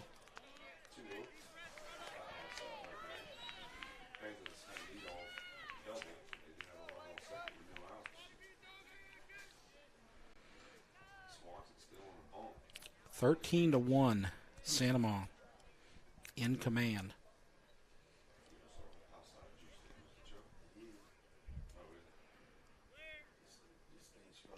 Low, 3-0. At this point, all you need to do is throw some strikes and get through this inning. Look, that's easier said than done. I mean, I promise you that's going through his head. All I have to do is throw a strike.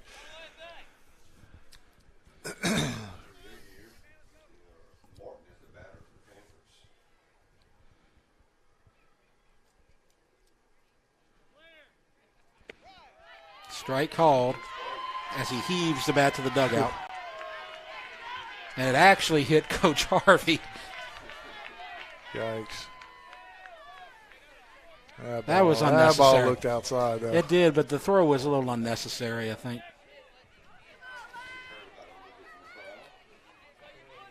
3-1.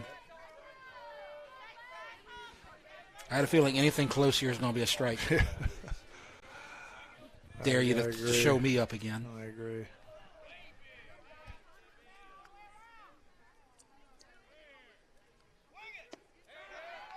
Oh, a little restraint. That was a better pitch than the one he called a strike, I know. think. I know. Oh, it had a little, I think he had a little showboating there at the umpire. I don't know. I think somebody maybe in the stands was yelling at him. That's who he's kind of chirping at. Yeah, he's in the direction of the home plate umpire. So now it's going to bring up Driggers and Lape. Santa Maria just needs to get 3 outs before 3 runs score and they advance. But that's not easy right now. If Driggers can take one out the park, we move on. Sure he can do that. Nobody out. Now batting for the Panthers, number 10, Sean Driggers. This is where Santa Maria wants that tailor-made double play ball.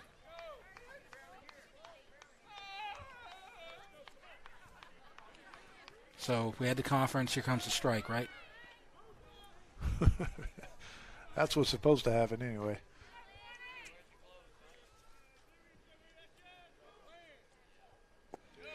Strike. That was probably a ball. Yeah, but Driggers looking the whale right there, looking first pitch fastball. Lane Swanson took a little bit off with that breaking ball. Down out of the zone.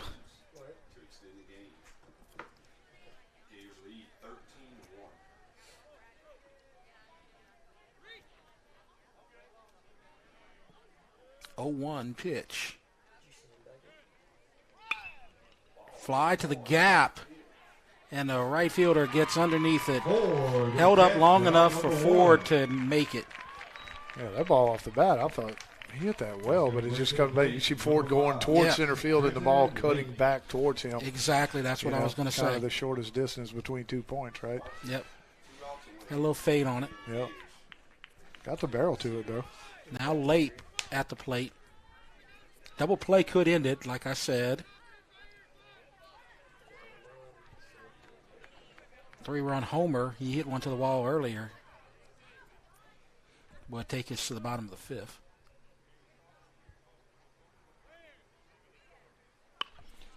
I think he fisted that one to left.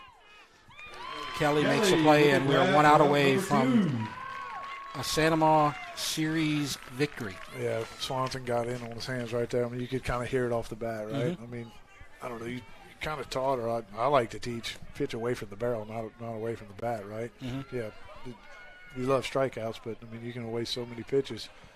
You'll be out of the game a lot quicker if you're going to be 3-2, 2-2 on everyone trying to strike them out. But if you got the mindset, hey, I'm going to try to get them to hit it off the end or the hands, they're going to put way more balls in play weekly. Yeah, and you stay in the game a lot longer. Brandon Levy, he's got 2 base hits today. He's a guy who could do some damage right here, the cleanup hitter. Yeah, he takes some hacks. He takes some hacks, this guy. But with those 2 flyouts, the base runners still would not hurt you. If both of them scored, it would still be 13-3. Just avoid the long ball.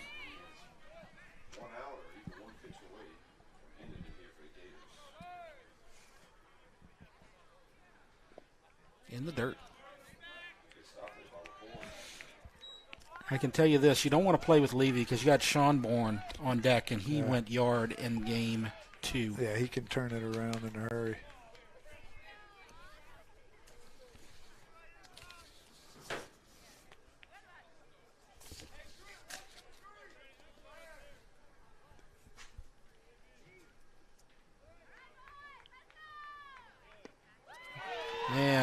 beauty. Couldn't do anything with that one. Good pitch, good sequence right there. First pitch, curveball down and in.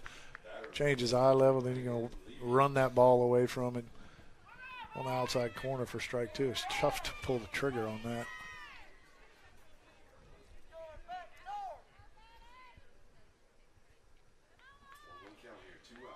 One. Included second, Martin at first.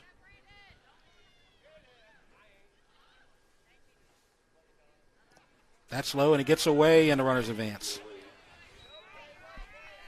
2-1. First base now open. You don't want to face Sean Bourne.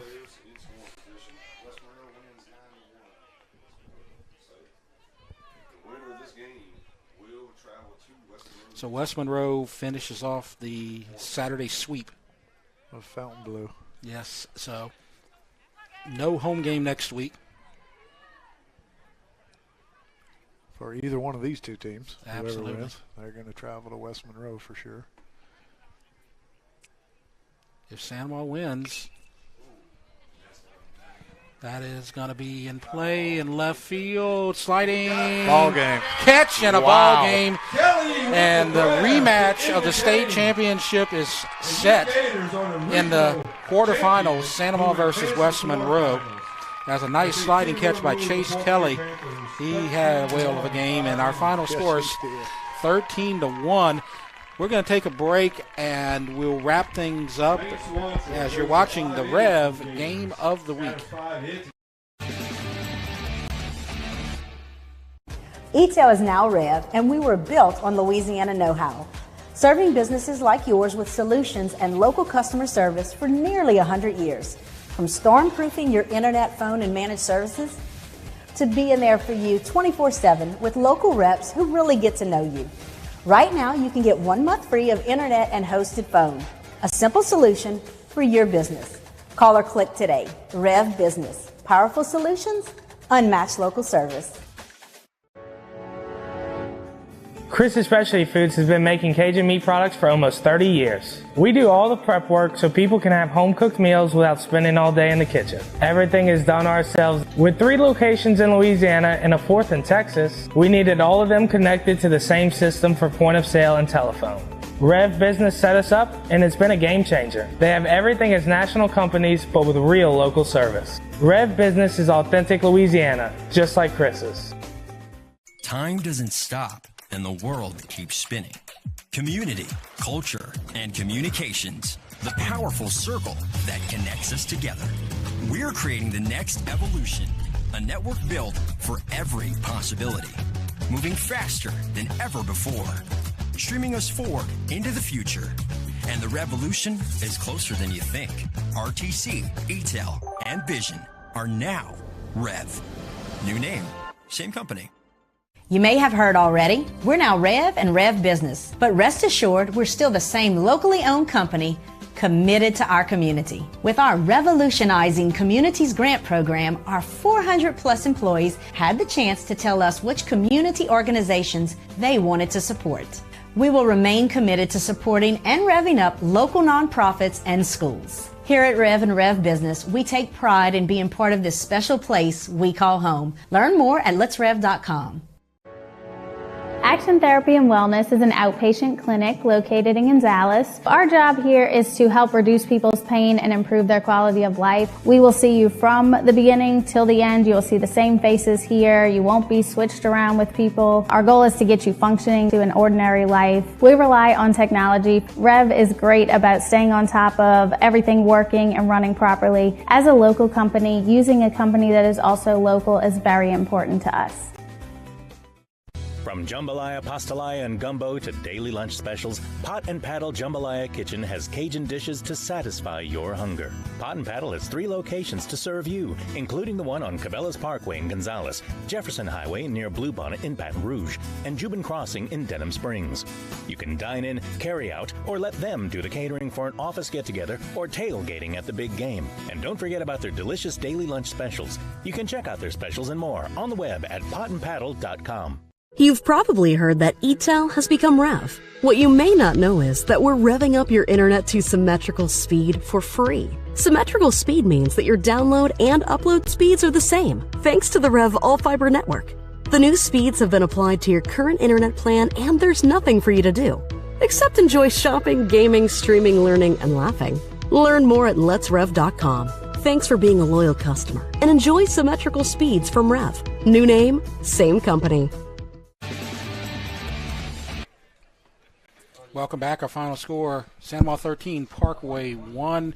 And to wrap up this series, Santa Maria wins 2-1. They will face West Monroe on the road in the quarterfinals. And Mike, this series was bizarre. You had the extra inning thriller last night, then you had the 10-run rule Parkway's way, game 2, and then you had the 10-run rule Santa Maria's way in game 3. Yeah, great picture right there. You see the Santa Maria Gators celebrating their series victory. Yeah, I mean, we talked about a complete flip to script. I mean, great game last night. 10 innings. Sometimes you may run a little thin on your pitching, but you should be accustomed to that because you play in those tournaments, 4 games probably on a weekend, early in the season. And then Santa Maria, they couldn't find a strike zone in the first game. They get 10-run ruled. Absolute flip. Parkway has a hard time finding a strike zone. And, you just can't do that, at this point of the season against these good teams. And so they crowned them as they had the big series win and lots of great performances. You had the win for Swanson, and you had some nice at-bats by Kelly, and then you had Molazon with beating out some bunts. It was just a great game all around for Santa Maria to finish the season. Yeah, the replay of the last out. Oh, great play by Chase Kelly, by the way. Don't forget about that. He was like, man, I want this game to be over. Got over there, foul territory in left field. Makes the grab for the final out to help Santa Maria Gators advance. So our final score, Santa Maria wins the series 2-1. They beat Parkway 13-1. We would like to remind everyone that you can watch our games live streamed on the Rev Sports 1 YouTube channel each week during the school year, as well as the replays on TV on Rev Channel 4. Thanks for watching today, and you see the summer schedule. You got replays of some of the games of the year. This one might be in that rotation. You never know.